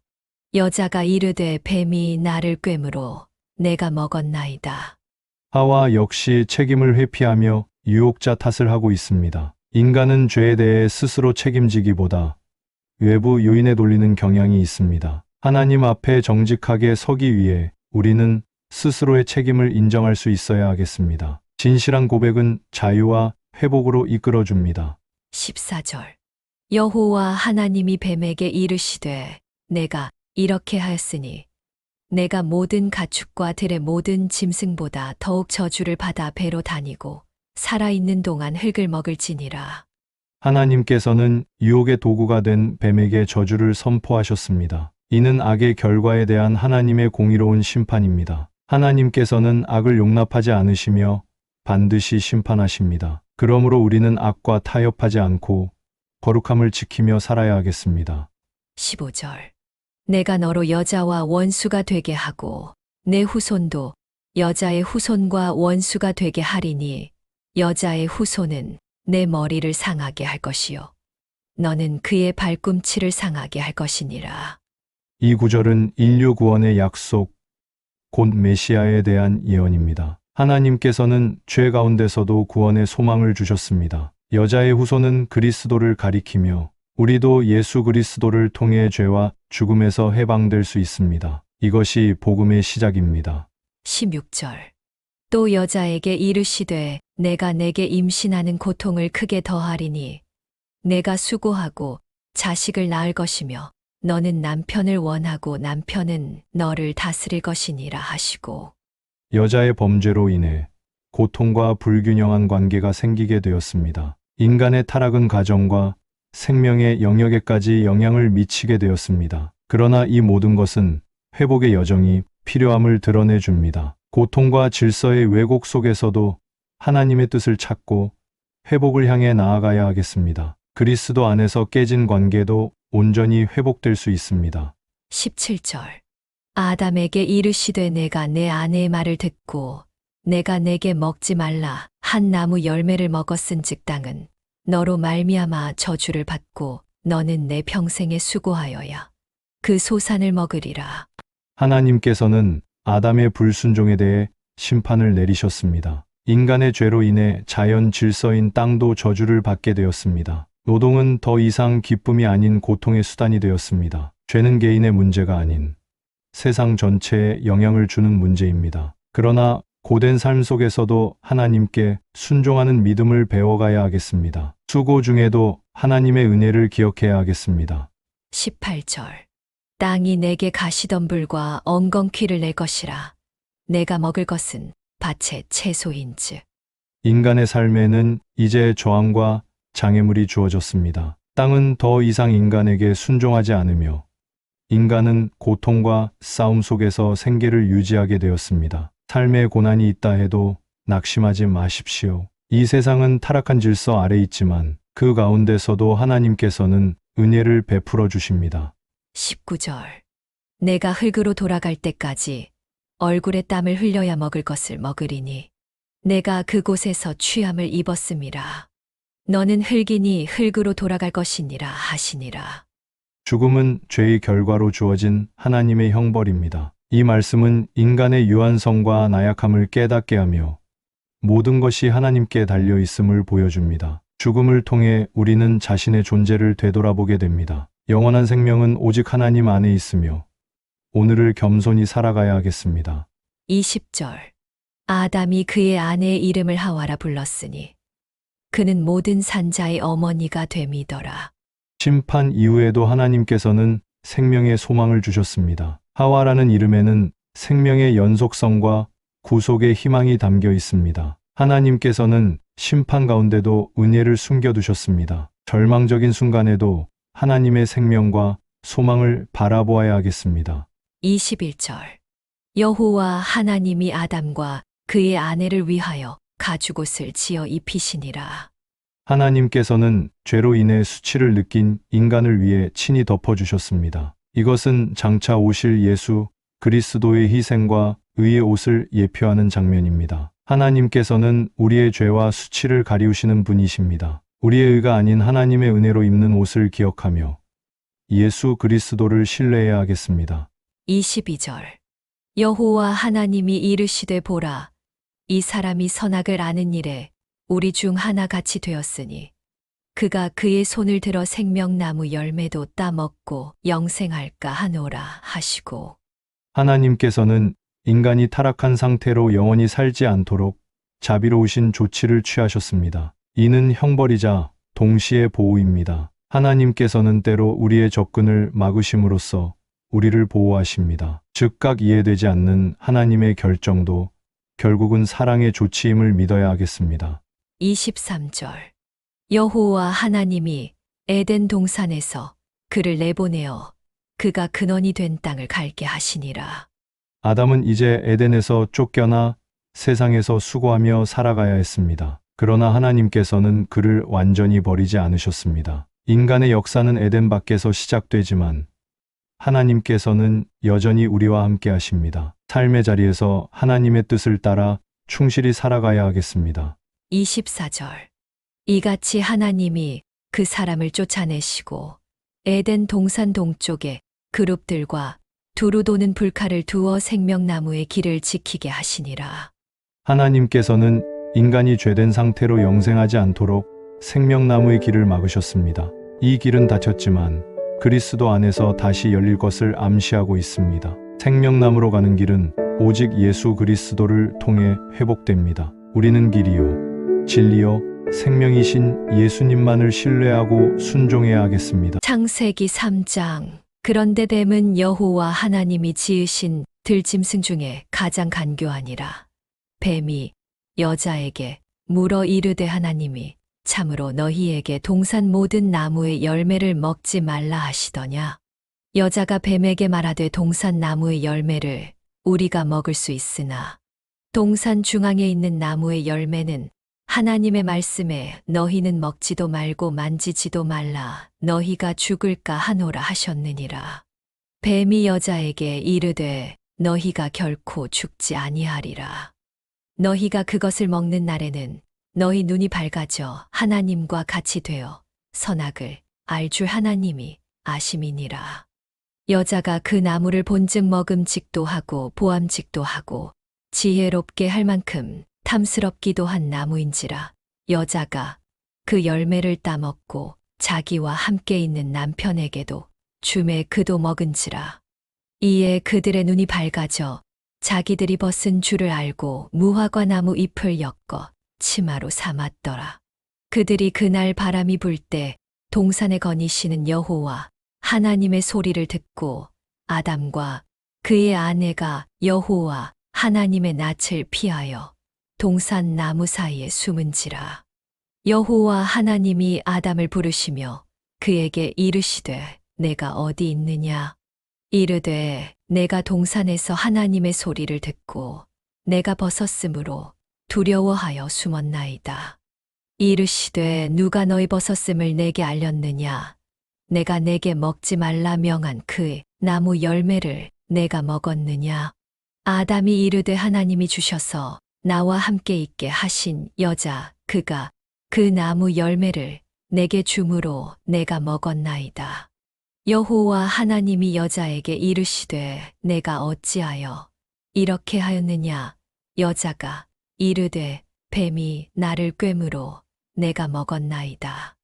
여호와 하나님이 뱀에게 이르시되 내가 이렇게 하였으니 내가 모든 가축과 들의 모든 짐승보다 더욱 저주를 받아 배로 다니고 살아있는 동안 흙을 먹을지니라. 내가 너로 여자와 원수가 되게 하고 내 후손도 여자의 후손과 원수가 되게 하리니 여자의 후손은 내 머리를 상하게 할 것이요 너는 그의 발꿈치를 상하게 할 것이니라 하시고 또 여자에게 이르시되 내가 내게 임신하는 고통을 크게 더하리니 내가 수고하고 자식을 낳을 것이며 너는 남편을 원하고 남편은 너를 다스릴 것이니라 하시고 아담에게 이르시되 내가 내 아내의 말을 듣고 내가 내게 먹지 말라 한 나무의 열매를 먹었은즉 땅은 너로 말미암아 저주를 받고 너는 내 평생에 수고하여야 그 소산을 먹으리라. 땅이 내게 가시덤불과 엉겅퀴를 낼 것이라. 내가 먹을 것은 밭의 채소인즉 내가 흙으로 돌아갈 때까지 얼굴에 땀을 흘려야 먹을 것을 먹으리니 내가 그것에서 취함을 입었음이라. 너는 흙이니 흙으로 돌아갈 것이니라 하시니라. 아담이 그의 아내의 이름을 하와라 불렀으니 그는 모든 산자의 어머니가 됨이더라. 여호와 하나님이 아담과 그의 아내를 위하여 가죽옷을 지어 입히시니라. 여호와 하나님이 이르시되 보라 이 사람이 선악을 아는 일에 우리 중 하나 같이 되었으니 그가 그의 손을 들어 생명 나무 열매도 따먹고 영생할까 하노라 하시고 여호와 하나님이 에덴 동산에서 그를 내보내어 그의 근원이 된 땅을 갈게 하시니라. 이같이 하나님이 그 사람을 쫓아내시고 에덴 동산 동쪽에 그룹들과 두루 도는 불칼을 두어 생명나무의 길을 지키게 하시니라. 오늘 말씀은 창세기 4장입니다. 1절 아담이 그의 아내 하와와 동침함에 하와가 임신하여 가인을 낳고 이르되 내가 여호와로 말미암아 득남하였다 하니라. 하와는 첫 아들을 얻은 기쁨 속에서 이 생명이 하나님께로부터 온 것임을 고백하였습니다. 이는 타락 이후에도 하나님께서 생명을 허락하시며 은혜를 계속 부어주신다는 상징이 되었습니다. 하나님께서는 인간의 타락 이후에도 생명을 이어가게 하시며 가정 안에서 새로운 시작을 허락하셨습니다. 생명의 시작은 우연이 아니라 하나님의 손길임을 기억하며 우리의 자녀 또한 하나님의 선물임을 감사함으로 받아야 하겠습니다. 2절 그가 또 가인의 아우 아벨을 낳았는데 아벨은 양치는 자였고 가인은 농사하는 자였더라. 아벨과 가인은 각각 다른 직업을 가지고 살아갔으며 이는 인간 사회의 다양성과 하나님께서 각 사람에게 주신 역할의 차이를 보여줍니다. 하나님께서는 각 사람에게 다른 길을 주셨고 그 길 위에서 최선을 다하기를 원하십니다. 비교하지 말고 주어진 자리에서 충성된 삶을 살아가는 것이 믿음의 길입니다. 3절. 세월이 지난 후에 가인은 땅의 소산으로 제물을 삼아 여호와께 드렸고 가인은 땅의 소산으로 제물을 드렸으나 그 마음과 자세의 진정성이 결여되어 있었습니다. 제물의 내용보다 중요한 것은 그것을 드리는 마음이었습니다. 하나님께서는 우리의 형식보다 중심을 보십니다. 예배와 헌신 속에 진심이 담겨 있는지를 돌아보며 항상 하나님을 향한 사랑과 믿음으로 나아가야 하겠습니다. 4절. 아벨은 자기도 양의 첫 새끼와 그 기름으로 드렸더니 여호와께서 아벨과 그의 제물은 받으셨으나 아벨은 가장 좋은 것, 처음 난 새끼와 그 기름을 드림으로써 하나님께 최선을 다해 제사하였습니다. 그 믿음과 진실함을 하나님께서 기쁘게 받으셨습니다. 하나님께 드리는 예배와 삶은 형식이 아닌 전심과 정성으로 드려야 합니다. 나의 시간, 물질, 마음 중 가장 좋은 것을 드리는 믿음의 태도를 지켜야 하겠습니다. 5절. 가인과 그의 제물은 받지 아니하신지라 가인이 몹시 분하여 안색이 변하니 하나님께서 가인의 제물을 받지 않으신 이유는 그 마음이 하나님께 온전히 향하지 않았기 때문입니다. 가인은 이를 자기 내면의 회개로 삼지 않고 분노로 반응하였습니다. 하나님께서 우리의 어떤 헌신을 받지 않으셨을 때 우리는 겸손히 돌아보며 마음을 새롭게 해야 합니다. 감정을 통제하지 않으면 죄로 이어질 수 있음을 기억해야 하겠습니다. 6절. 여호와께서 가인에게 이르시되 내가 분하여 함은 어찌 됨이며 안색이 변함은 어찌 됨이냐.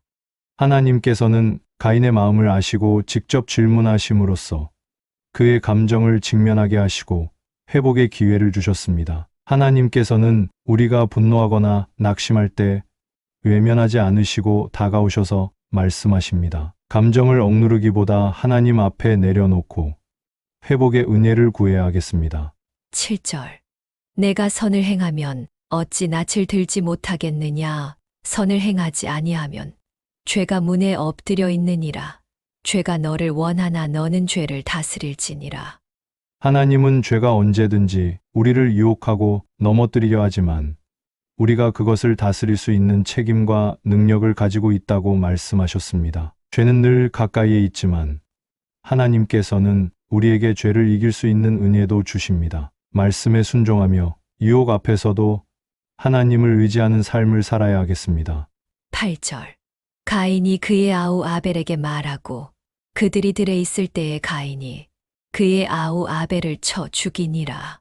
가인은 분노와 시기를 통제하지 못하고 결국 동생을 죽이는 극단적인 죄를 범하였습니다. 이는 인간 죄성의 비극적인 결과를 보여줍니다. 죄는 마음속 감정에서 시작되어 행동으로 이어질 수 있습니다. 감정이 죄로 흐르지 않도록 하나님의 말씀과 성령님의 도우심을 받아 자기를 절제해야 하겠습니다.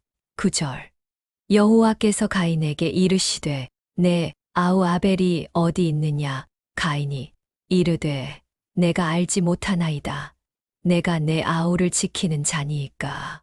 하나님께서는 가인에게 죄를 묻고 계시며 가인은 자신의 책임을 부인하고 회피합니다. 이는 죄의 또 다른 모습인 거짓과 무책임을 보여줍니다. 하나님 앞에서는 모든 것이 드러납니다. 죄를 감추지 말고 정직하게 인정하며 회개하는 것이 회복의 길입니다. 책임을 회피하지 말고 진실하게 나아가야 하겠습니다. 10절. 이르시되 내가 무엇을 하였느냐. 내 아우의 핏소리가 땅에서부터 내게 호소하느니라. 하나님께서는 죄 없는 자의 억울함을 외면하지 않으시고 들으시는 분이십니다. 가인의 범죄는 땅의 울부짖음으로 하나님의 귀에 들렸습니다. 하나님은 공의로우신 분이시며 억울한 자의 부르짖음을 반드시 들으시고 응답하십니다. 우리의 삶도 정직함과 의로움 가운데 살아가야 하며 모든 악행은 결국 하나님 앞에 드러나게 됨을 기억해야 하겠습니다. 11절. 땅이 그 입을 벌려 내 손에서부터 내 아우의 피를 받았은즉 내가 땅에서 저주를 받으리니. 가인의 죄로 인해 그가 발을 딛고 사는 땅조차도 그를 받아들이지 않고 저주를 받게 되었습니다. 인간과 자연의 조화로운 관계는 죄로 인해 무너졌으며 그의 범죄는 단순히 개인을 넘어서 창조 세계 전체에까지 영향을 미쳤습니다. 우리의 죄는 하나님과의 관계뿐 아니라 자연, 사회, 이웃과의 관계까지도 손상시킬 수 있습니다. 우리는 하나님 앞에서 자신의 죄를 돌아보고 회개함으로써 하나님과의 바른 관계 회복을 위해 힘써야 하겠습니다. 12절. 내가 밭을 갈아도 땅이 다시는 그 효력을 내게 주지 아니할 것이요. 너는 땅에서 피하며 유리하는 자가 되리라. 죄의 결과는 단지 죄책감에 그치지 않고 삶의 전반에 영향을 미칩니다. 가인은 생계를 위해 일하더라도 땅이 응답하지 않게 되었고 안정된 삶을 누리지 못한 채 떠도는 존재가 되었습니다. 죄는 우리 삶에 실질적인 고통과 결핍을 가져옵니다. 그러나 하나님께서 회복의 길을 주실 때 우리는 다시 소망을 가질 수 있습니다. 하나님과 동행하는 삶만이 참된 평안과 열매를 맺게 합니다. 13절. 가인이 여호와께 아뢰되 내 죄벌이 지기가 너무 무거우니이다. 가인은 자신의 죄의 무게를 실감하며 하나님께 호소하였습니다. 비록 처음에는 죄를 숨기려 했지만 그 죄의 짐은 숨길 수 없을 만큼 무거웠습니다. 죄의 무게를 인정하고 하나님께 나아가는 것이 회개의 시작입니다. 하나님은 회개하는 자를 외면하지 않으시며 진심으로 용서를 구하는 자에게 자비를 베푸십니다. 14절. 주께서 오늘 이 지면에서 나를 쫓아내시온즉 내가 주의 낯을 배웁지 못하리니 내가 땅에서 피하며 유리하는 자가 될지라. 물은 나를 만나는 자마다 나를 죽이겠나이다. 가인은 하나님과의 관계가 끊어지는 것에 두려움을 느꼈고 사회로부터의 추방과 위험 또한 크게 느꼈습니다. 죄는 사람을 고립시키고 삶의 터전과 보호를 잃게 만듭니다. 하나님께서는 우리가 죄로 인해 두려워하고 무너질 때조차도 귀 기울이십니다. 고립감과 불안 속에서도 하나님께 마음을 토로하고 도움을 구할 수 있는 용기를 가져야 합니다. 15절. 여호와께서 그에게 이르시되 그렇지 아니하다. 가인을 죽이는 자는 벌을 7배나 받으리라 하시고 가인에게 표를 주사 그를 만나는 모든 사람에게서 죽임을 면하게 하시니라. 하나님께서는 가인을 징계하시되 완전히 버리지는 않으시고 보호의 표를 주셨습니다. 하나님의 공의와 자비가 함께 나타난 장면입니다. 우리가 죄 가운데 있을지라도 하나님은 여전히 우리를 돌보시고 은혜를 베푸십니다. 징계 속에서도 하나님의 자비를 신뢰하며 다시 하나님께 순종하는 삶으로 나아가야 하겠습니다. 16절. 가인이 여호와 앞을 떠나서 에덴 동쪽 놋 땅에 거주하더니 가인은 하나님의 면전에서 떠나 낯선 땅에서 살아가게 되었습니다. 이는 단순한 장소의 이동이 아니라 하나님과의 관계의 단절, 곧 영적 유리함을 의미합니다. 하나님 없는 삶은 궁극적으로 방황하는 인생이 됩니다. 우리가 어디에 있든 하나님의 임재를 사모하며 그분 앞에 거하기를 소망해야 합니다. 17절. 아내와 동침함에 그가 임신하여 에녹을 낳은지라. 가인이 성을 쌓고 그의 아들의 이름으로 성을 이름하여 에녹이라 하니라.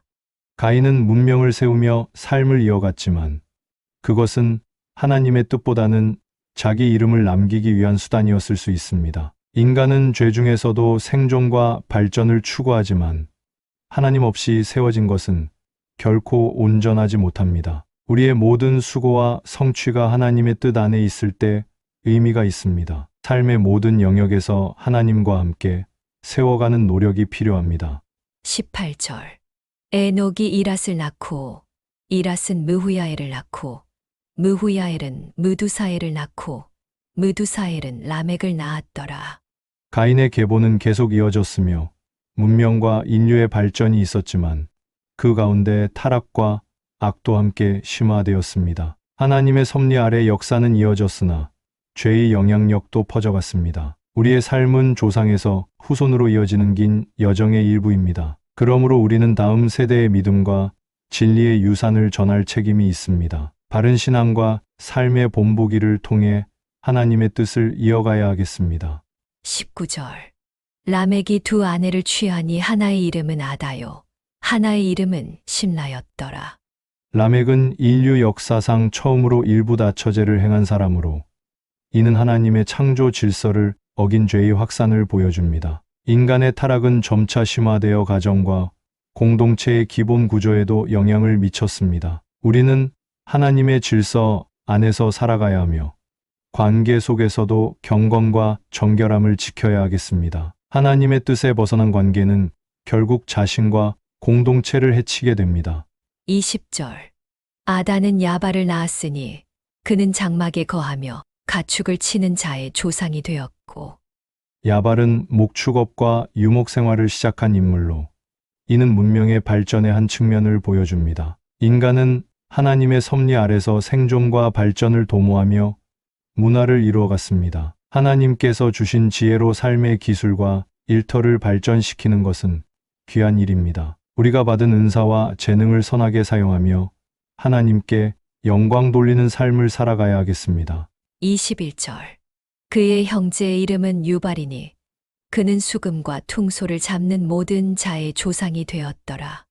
유발은 음악과 예술의 시초로서 문화적 풍요를 나타내는 인물입니다. 예술은 인간 삶을 풍성하게 하지만 하나님 안에서 사용할 때 참된 가치를 지닙니다. 우리의 예술과 창의적인 활동도 하나님께 드리는 예배가 될 수 있습니다. 하나님 안에서 삶의 아름다움을 누리고 표현하는 것이 복된 삶임을 기억해야 하겠습니다. 22절. 심나는 두발가인을 낳았으니 그는 구리와 쇠로 여러 가지 기계를 만드는 자요. 두발가인의 누이는 나아마였더라. 두발가인은 금속을 다루는 기술자였으며 이는 인류 문명의 기술적 진보를 의미합니다. 그러나 이러한 발전은 인간의 타락과도 함께 발전했습니다. 기술의 발전도 하나님의 선물로 여겨야 하며 이를 올바르게 사용하여 선한 영향력을 끼쳐야 하겠습니다. 인간의 지혜는 하나님의 뜻 안에서 다스려져야 합니다. 23절. 라멕이 아내들에게 이르되 아다와 심나여 내 소리를 들으라. 나의 말에 귀를 기울이라. 나의 상처로 말미암아 내가 사람을 죽였고 나의 상함으로 말미암아 소년을 죽였도다.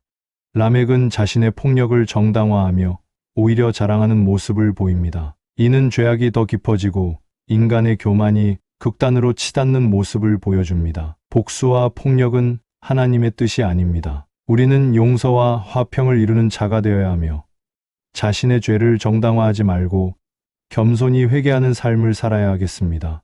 24절. 가인을 위하여는 벌이 7배일진데 라멕을 위하여는 벌이 77배이리로다 하였더라. 라멕은 하나님의 보호 약속을 왜곡하며 자신을 높이고 심판을 조롱합니다. 죄는 더욱 대담하고 자기중심적인 성향으로 발전하고 있습니다. 우리는 자신의 죄를 가볍게 여기지 말고 하나님 앞에서 겸손히 자복해야 하겠습니다. 하나님의 말씀 앞에서 진정한 회개와 겸손이 필요합니다. 25절. 아담이 다시 그의 아내와 동침하매 그가 아들을 낳아 그의 이름을 셋이라 하였으니 이는 가인이 아벨을 죽였으므로 하나님이 그 대신에 다른 씨를 주셨음이라 하였더라. 셋의 출생은 하나님의 회복과 구원 계획이 계속 이어진다는 희망의 표시입니다. 죄의 파괴 이후에도 하나님은 새로운 시작을 주십니다. 우리의 삶에도 실패와 절망이 있을 수 있으나 하나님은 언제나 새로운 길을 열어주시는 분이십니다. 소망을 잃지 않고 믿음으로 다시 시작하는 자가 되어야 하겠습니다. 26절. 셋도 아들을 낳고 그의 이름을 에노스라 하였으며 그때의 사람들이 비로소 여호와의 이름을 불렀더라. 에노스 시대에 이르러 인류는 다시 하나님을 찾고 예배하기 시작하였습니다. 이는 신앙 공동체의 시작을 상징하며 하나님과의 관계 회복을 나타냅니다. 하나님을 경외하고 그 이름을 부르며 살아가는 것이 가장 복된 삶입니다. 우리가 속한 공동체에서도 여호와의 이름이 높아지도록 예배와 기도로 삶을 채워야 하겠습니다. 창세기 4장 본문을 묵상합니다. 아담이 그의 아내 하와와 동침함에 하와가 임신하여 가인을 낳고 이르되 내가 여호와로 말미암아 득남하였다 하니라. 그가 또 가인의 아우 아벨을 낳았는데 아벨은 양치는 자였고 가인은 농사하는 자였더라. 세월이 지난 후에 가인은 땅의 소산으로 제물을 삼아 여호와께 드렸고 아벨은 자기도 양의 첫 새끼와 그 기름으로 드렸더니 여호와께서 아벨과 그의 제물은 받으셨으나 가인과 그의 제물은 받지 아니하신지라. 가인이 몹시 분하여 안색이 변하니 여호와께서 가인에게 이르시되 내가 분하여 함은 어찌 됨이며 안색이 변함은 어찌 됨이냐. 내가 선을 행하면 어찌 낯을 들지 못하겠느냐. 선을 행하지 아니하면 죄가 문에 엎드려 있느니라. 죄가 너를 원하나 너는 죄를 다스릴지니라. 가인이 그의 아우 아벨에게 말하고 그들이 들에 있을 때에 가인이 그의 아우 아벨을 쳐 죽이니라. 여호와께서 가인에게 이르시되 내 아우 아벨이 어디 있느냐. 그가 이르되 내가 알지 못하나이다. 내가 내 아우를 지키는 자니이까. 이르시되 내가 무엇을 하였느냐. 내 아우의 핏소리가 땅에서부터 내게 호소하느니라. 땅이 그 입을 벌려 내 손에서부터 내 아우의 피를 받았은즉 내가 땅에서 저주를 받으리니 내가 밭을 갈아도 땅이 다시는 그 효력을 내게 주지 아니할 것이요 너는 땅에서 피하며 유리하는 자가 되리라. 가인이 여호와께 아뢰되 내 죄벌이 지기가 너무 무거우니이다. 주께서 오늘 이 지면에서 나를 쫓아내시온즉 내가 주의 낯을 배웁지 못하리니 내가 땅에서 피하며 유리하는 자가 될지라. 물은 나를 만나는 자마다 나를 죽이겠나이다. 여호와께서 그에게 이르시되 그렇지 아니하다. 가인을 죽이는 자는 벌을 7배나 받으리라 하시고 가인에게 표를 주사 그를 만나는 모든 사람에게서 죽임을 면하게 하시니라. 가인이 여호와 앞을 떠나서 에덴 동쪽 노 땅에 거주하더니 아내와 동침함에 그가 임신하여 에녹을 낳은지라. 가인이 성을 쌓고 그의 아들의 이름으로 성을 이름하여 에녹이라 하니라. 에녹이 이랏을 낳고 이랏은 느후야엘을 낳고 느후야엘은 느드사엘을 낳고 느드사엘은 라멕을 낳았더라. 라멕이 두 아내를 맞이하였으니 하나의 이름은 아다요 하나의 이름은 실라였더라. 아다는 야발을 낳았으니 그는 장막에 거주하며 가축을 치는 자의 조상이 되었고 그의 아우의 이름은 유발이니 그는 수금과 퉁소를 잡는 모든 자의 조상이 되었으며 실라는 두발가인을 낳았으니 그는 구리와 쇠로 여러 가지 기구를 만드는 자요 두발가인의 누이는 나아마였더라. 라멕이 아내들에게 이르되 아다와 실라여 내 목소리를 들으라. 라멕의 아내들이여 내 말을 들으라. 나의 상처로 말미암아 내가 사람을 죽였고 나의 상함으로 말미암아 소년을 죽였도다. 가인을 위하여는 벌이 7배일진데 라멕을 위하여는 벌이 77배이리로다 하였더라. 아담이 다시 자기 아내와 동침함에 그가 아들을 낳아 그의 이름을 셋이라 하였으니 이는 하나님이 내게 가인이 죽인 아벨 대신에 다른 씨를 주셨다 함이며 셋도 아들을 낳고 그의 이름을 에노스라 하였으며 그때의 사람들이 비로소 여호와의 이름을 불렀더라. 창세기 5장입니다. 1절. 이것은 아담의 계보를 적은 책이니라. 하나님이 사람을 창조하실 때 하나님의 모양대로 지으시되. 이 구절은 인류의 시작인 아담으로부터 이어지는 계보를 기록한 서두입니다. 하나님께서 사람을 하나님의 형상대로 창조하셨다는 것은 단순히 육체적 모습이 아니라 영적인 존재로서 하나님과의 관계를 맺고 도덕적 책임을 가진 존재로 지으셨음을 뜻합니다. 인간은 하나님과의 교제를 위한 특별한 목적 아래 창조된 존재입니다. 우리는 하나님의 형상을 따라 지음받은 존재입니다. 그렇기에 우리의 삶은 우연이 아니라 하나님의 거룩한 뜻과 계획 안에서 이루어지는 귀한 여정임을 기억하며 날마다 그분과의 관계 안에서 살아가야 합니다. 2절. 남자와 여자를 창조하셨고 그들이 창조되던 날에 하나님이 그들에게 복을 주시고 그들의 이름을 사람이라 일컬으셨더라.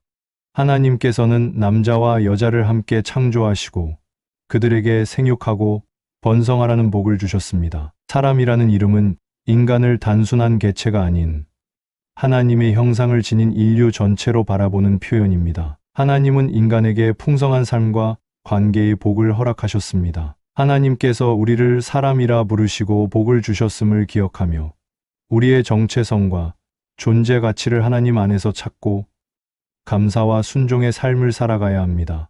3절. 아담은 130세에 자기의 모양 곧 자기의 형상과 같은 아들을 낳아 이름을 셋이라 하였고.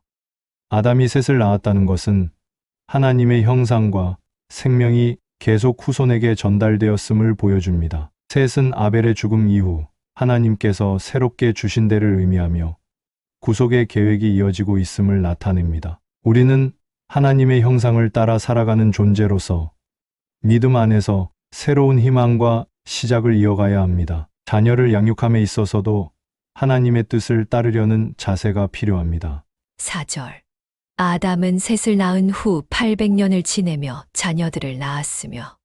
아담이 긴 세월 동안 자녀를 낳았다는 것은 하나님께서 주신 생육하고 번성하라는 명령이 꾸준히 이루어졌음을 보여줍니다. 이는 인류가 하나님의 계획 가운데 계속 확장되어 가고 있음을 뜻합니다. 우리 삶 역시 하나님께서 맡기신 사명에 충실할 때에 의미 있고 열매 맺는 인생이 됩니다. 주어진 시간 속에서 다음 세대를 위해 충실히 살아가야 하겠습니다. 5절. 그는 930세를 살고 죽었더라. 아담의 긴 수명은 하나님의 은혜였지만 결국 죽음은 죄로 인해 피할 수 없는 결과였습니다. 그러나 그 안에서도 하나님의 계획은 중단되지 않고 이어졌습니다. 우리는 모두 언젠가 죽음을 맞이하게 되지만 그 앞에서 두려움보다 하나님과의 관계를 준비하는 삶을 살아가야 합니다. 영원한 생명에 대한 6절. 셋은 105세에 에노스를 낳았고. 셋이 낳은 에노스는 인류의 신앙과 관계가 다시 살아나는 중요한 인물입니다. 그의 이름은 인간을 뜻하며 인류의 연약함 속에서도 하나님의 계획은 변하지 않고 이어지고 있음을 상징합니다. 믿음의 대가 이어지는 것은 우리 가정과 공동체에도 동일하게 적용됩니다. 다음 세대에게도 하나님과의 관계를 물려주는 삶을 살아가야 합니다. 7절. 에노스를 낳은 후 807년을 지내며 자녀들을 낳았으며. 에노스는 하나님의 축복 속에서 긴 생애 동안 자녀를 낳으며 살았습니다. 그의 삶은 하나님의 인도하심을 받는 삶이었고 가족과 공동체를 위해 헌신한 본이 되었습니다. 하나님께서 주신 시간을 소중히 여기며 그 안에서 하나님과 이웃을 위한 삶을 살아가는 것이 믿음의 길입니다. 일상 속 헌신이 곧 하나님과의 동행입니다. 8절. 그는 912세를 살고 죽었더라. 에노스의 죽음은 인간이 필연적으로 맞이할 운명이지만 그 속에서도 하나님의 언약과 계획은 변함없이 이어집니다. 하나님은 유한한 삶 속에서도 신실하십니다. 우리는 죽음을 피할 수 없지만 하나님 안에서 영원한 생명을 소망할 수 있습니다. 지금 이 순간 하나님의 뜻에 따라 살아가는 삶이 참된 복입니다. 9절. 에노스는 90세에 게난을 낳았고. 게난의 탄생은 하나님의 언약이 끊임없이 다음 세대로 이어지고 있음을 보여주는 증거입니다. 이는 인류 역사 속에 계속해서 하나님의 손길이 있다는 사실을 알려줍니다. 우리도 믿음의 계보를 세우는 자로서 살아가야 합니다. 자녀와 후손들에게 신앙과 하나님의 말씀을 전해주는 것이 우리의 사명입니다. 10절. 게난을 낳은 후 815년을 지내며 자녀들을 낳았으며. 게난 역시 하나님의 축복 속에서 많은 자녀를 낳고 긴 세월을 살았습니다. 그의 삶은 하나님의 뜻이 각 세대마다 이루어지고 있다는 증거입니다. 우리의 인생도 하나님의 계획 안에 있으며 그 시간은 헛되지 않습니다. 믿음의 씨앗을 뿌리고 열매 맺는 삶이 되도록 힘써야 합니다. 11절. 그는 905세를 살고 죽었더라. 게난의 삶과 죽음은 인류가 죄로 인해 죽음을 맞이하지만 하나님의 은혜와 약속은 그 죽음을 넘어 계속 이어지고 있음을 보여줍니다. 하나님의 계획은 인간의 유한함을 초월합니다. 우리도 언젠가 삶을 마치지만 하나님께서 맡기신 사명을 다하고 주님 앞에 서는 것을 소망하며 살아야 합니다. 매 순간이 주님의 은혜입니다. 12절.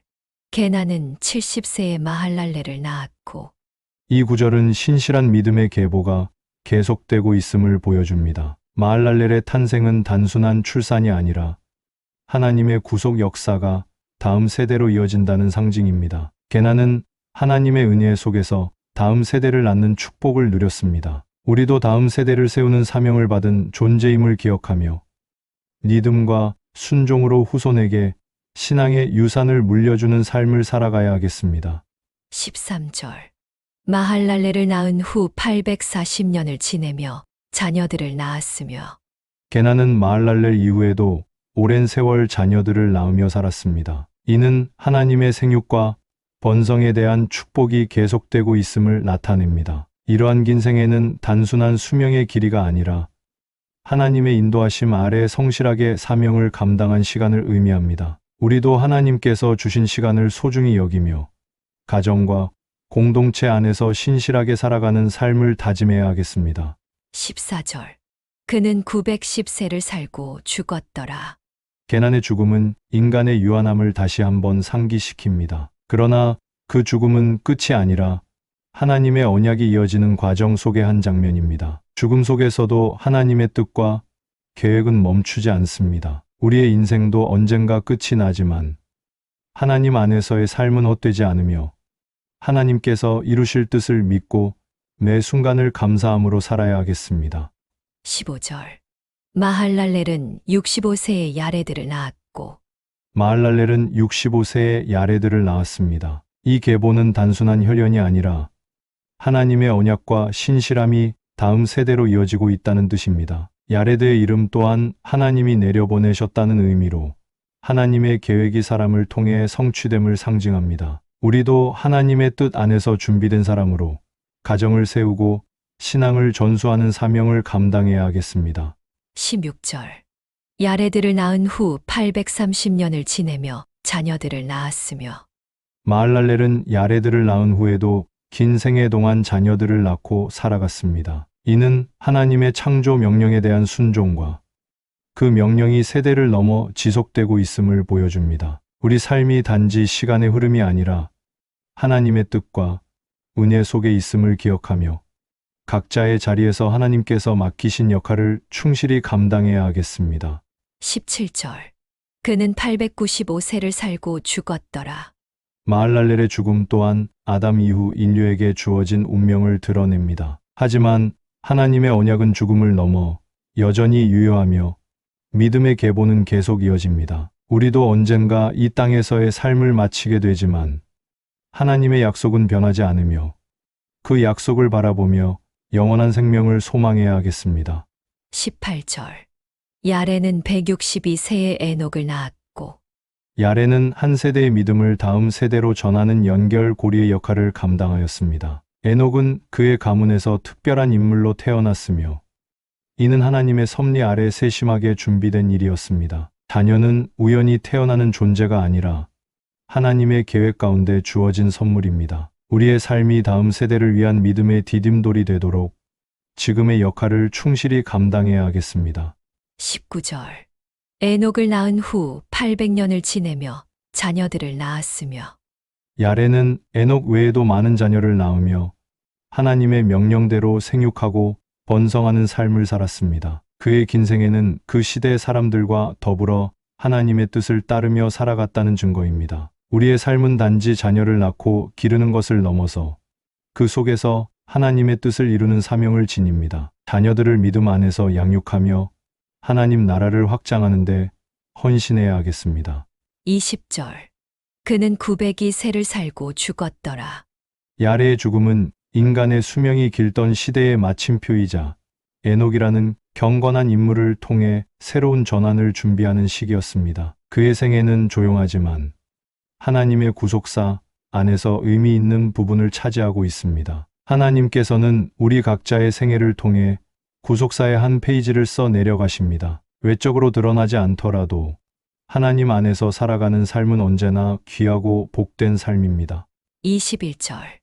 에녹은 65세에 무두셀라를 낳았고 에녹은 무두셀라를 낳은 후 삶의 큰 전환점을 맞이하였으며 이후 더욱 하나님과 동행하는 삶을 살아갔습니다. 자녀의 탄생이 그를 경건한 삶으로 이끄는 계기가 되었던 것입니다. 삶의 변화는 예상치 못한 사건을 통해 시작되기도 합니다. 자녀의 탄생, 새로운 책임, 또는 고난을 통해 하나님께 더욱 가까이 나아가는 계기를 삼아야 하겠습니다. 22절. 무두셀라를 낳은 후 300년을 하나님과 동행하며 자녀들을 낳았으며 에녹은 하나님과 동행하는 삶을 300년 동안 지속하였으며 이는 단순한 신앙 고백이 아니라 삶 전체를 하나님께 헌신한 모습이었습니다. 그의 일상은 경건함으로 가득 차 있었습니다. 하나님과의 동행은 특별한 일이 아닙니다. 매일의 삶 속에서 주님의 뜻을 묻고 따르는 것이 진정한 동행입니다. 하루하루를 주님과 함께 걷는 삶이 되기를 기도하며 살아야 하겠습니다. 23절. 그는 365세를 살더니 에녹은 비교적 짧은 생애를 살았지만 그 삶의 깊이는 경건함으로 가득 찼습니다. 그는 그 당시 세대 가운데 특별한 삶을 살았으며 다른 이들과 구별된 존재로 기록되었습니다. 삶의 길이보다 중요한 것은 그 삶의 질입니다. 하나님과 깊은 관계 속에서 살아가는 것이야말로 가장 의미 있고 복된 삶임을 잊지 않아야 하겠습니다. 24절. 하나님과 동행하더니 하나님이 그를 데려가심으로 세상에 있지 아니하였더라. 에녹은 죽음을 경험하지 않고 하나님께로 옮겨졌으며 이는 하나님께서 그의 삶을 인정하셨다는 표시입니다. 에녹의 삶은 하나님과의 깊은 교제를 상징하며 모든 신자의 본이 됩니다. 하나님과의 친밀한 교제는 우리의 최우선 순위가 되어야 합니다. 주님과의 관계가 깊어질수록 이 세상에서의 삶보다 하늘의 소망을 더 사모하게 됩니다. 오늘도 하나님과 동행하는 삶을 결단하며 살아가야 하겠습니다. 25절. 무두셀라는 187세에 라멕을 낳았고 무두셀라는 성경에서 가장 긴 수명을 가진 인물이며 그의 삶은 긴 시간 동안 하나님의 계획 안에 놓여 있었습니다. 그가 낳은 라멕은 노아의 아버지가 되며 구속사의 흐름을 이어갑니다. 우리가 낳고 기르는 자녀들은 단순히 가정의 일원이 아닌 하나님의 구속 계획 속에 쓰임받을 수 있는 존재들입니다. 다음 세대를 위한 믿음의 유산을 남기는 삶이 되기를 기도해야 하겠습니다. 26절.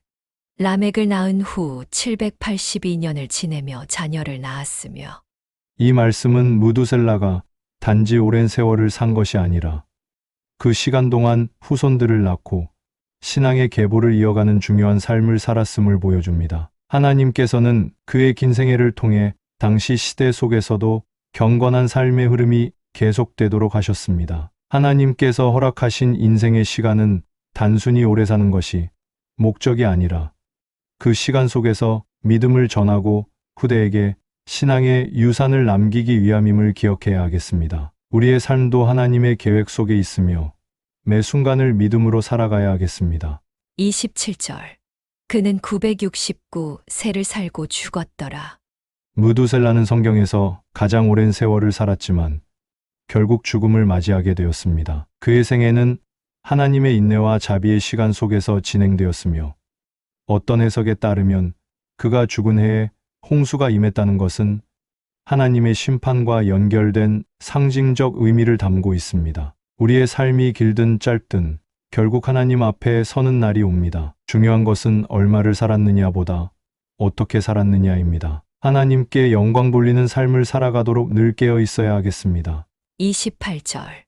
라멕은 182세의 아들을 낳고 라멕은 당시 시대의 고통과 혼란 가운데 아들을 낳으며 하나님의 위로와 소망을 바라보았습니다. 그는 단지 후손을 이어간 것이 아니라 하나님의 약속과 구원을 기대하는 마음으로 아들을 맞이하였습니다. 자녀는 단지 가정의 기쁨이 아니라 하나님의 뜻을 이루는 통로입니다. 우리가 자녀를 바라볼 때 세상의 성공보다 하나님의 뜻이 이루어지기를 소망하며 양육하는 믿음의 부모가 되어야 하겠습니다. 29절. 이름을 노아라 하여 이르되 여호와께서 땅을 저주하심으로 수고롭게 일하는 우리를 이 아들이 아니하리라 하였더라. 노아라는 이름은 아니 또는 이로라는 뜻을 지니며 라멕은 아들의 탄생을 통해 하나님의 회복과 이로가 임하기를 바랐습니다. 이는 단지 인간적인 희망이 아니라 하나님의 계획을 향한 신앙의 고백이기도 합니다. 우리가 삶 속에서 만나는 고난과 수고 속에서도 하나님은 위로와 회복의 길을 열어주십니다. 자녀를 향한 기대도 하나님께서 이루실 뜻 안에서 바라보며 기도해야 하겠습니다. 이름 속에 담긴 사명처럼 우리도 각자의 삶에 부여된 하나님의 부르심을 발견하며 살아가야 하겠습니다. 30절. 라멕은 노아를 낳은 후 595년을 지내며 자녀들을 낳았으며 라멕은 노아를 낳은 후에도 오랜 세월을 자녀들과 함께 보내며 가문의 신앙을 이어갔습니다. 이 시간은 하나님의 구속사적인 계획 안에서 노아를 준비시키는 중요한 시기였습니다. 우리의 인생도 하나님께서 다음 세대를 위해 사용하시는 도구입니다. 지금 우리가 살아가는 삶이 훗날 누군가에게 믿음의 유산이 될 수 있음을 기억하며 하루하루를 신실하게 살아가야 하겠습니다. 31절. 그는 777세를 살고 죽었더라. 라멕은 긴 생애를 살며 하나님의 약속을 품고 살아갔습니다. 에녹처럼 죽음을 보지 않고 들려 올라간 인물은 아니었지만 하나님의 때에 평안히 생애를 마친 인물입니다. 그의 죽음은 한 시대의 마무리이자 노아를 통해 새 시대가 열릴 준비의 시점이었습니다. 삶의 끝은 누구에게나 찾아옵니다. 그러나 그 끝은 하나님의 섭리 안에 있으며 믿음 안에서 맞이하는 죽음은 두려움이 아닌 소망입니다. 하나님께서 예비하신 새로운 시작을 기대하며 하루하루를 살아가야 하겠습니다. 32절. 노아는 500세 된 후에 셈과 함과 야벳을 낳았더라. 노아는 늦은 나이에 셈, 함, 야벳의 아들을 낳았고 이들은 훗날 인류의 새로운 시작과 민족의 분기를 이루는 중요한 인물들로 성장하게 됩니다. 하나님의 구속사는 이 세 아들을 통해 새롭게 전개됩니다. 하나님은 우리가 생각하는 시간과 다르게 역사하십니다. 늦었다고 느껴질 때에도 하나님은 정확한 때에 일을 시작하시며 그분의 뜻을 이루어 가십니다. 우리의 삶과 자녀들 역시 하나님의 손 안에 있다는 사실을 믿고 맡기는 믿음을 가지시기 바랍니다. 다시 한번 창세기 5장 본문을 묵상합니다. 창세기 5장. 이것은 아담의 계보를 적은 책이니라. 하나님이 사람을 창조하실 때 하나님의 모양대로 지으시되 남자와 여자를 창조하셨고 그들이 창조되던 날에 하나님이 그들에게 복을 주시고 그들의 이름을 사람이라 일컬으셨더라. 아담은 130세에 자기의 모양 곧 자기의 형상과 같은 아들을 낳아 이름을 셋이라 하였고 아담은 셋을 낳은 후 800년을 지내며 자녀들을 낳았으며 그는 930세를 살고 죽었더라. 셋은 105세에 에노스를 낳았고 에노스를 낳은 후 807년을 지내며 자녀들을 낳았으며 그는 912세를 살고 죽었더라. 에노스는 90세에 게난을 낳았고 게난을 낳은 후 815년을 지내며 자녀들을 낳았으며 그는 905세를 살고 죽었더라.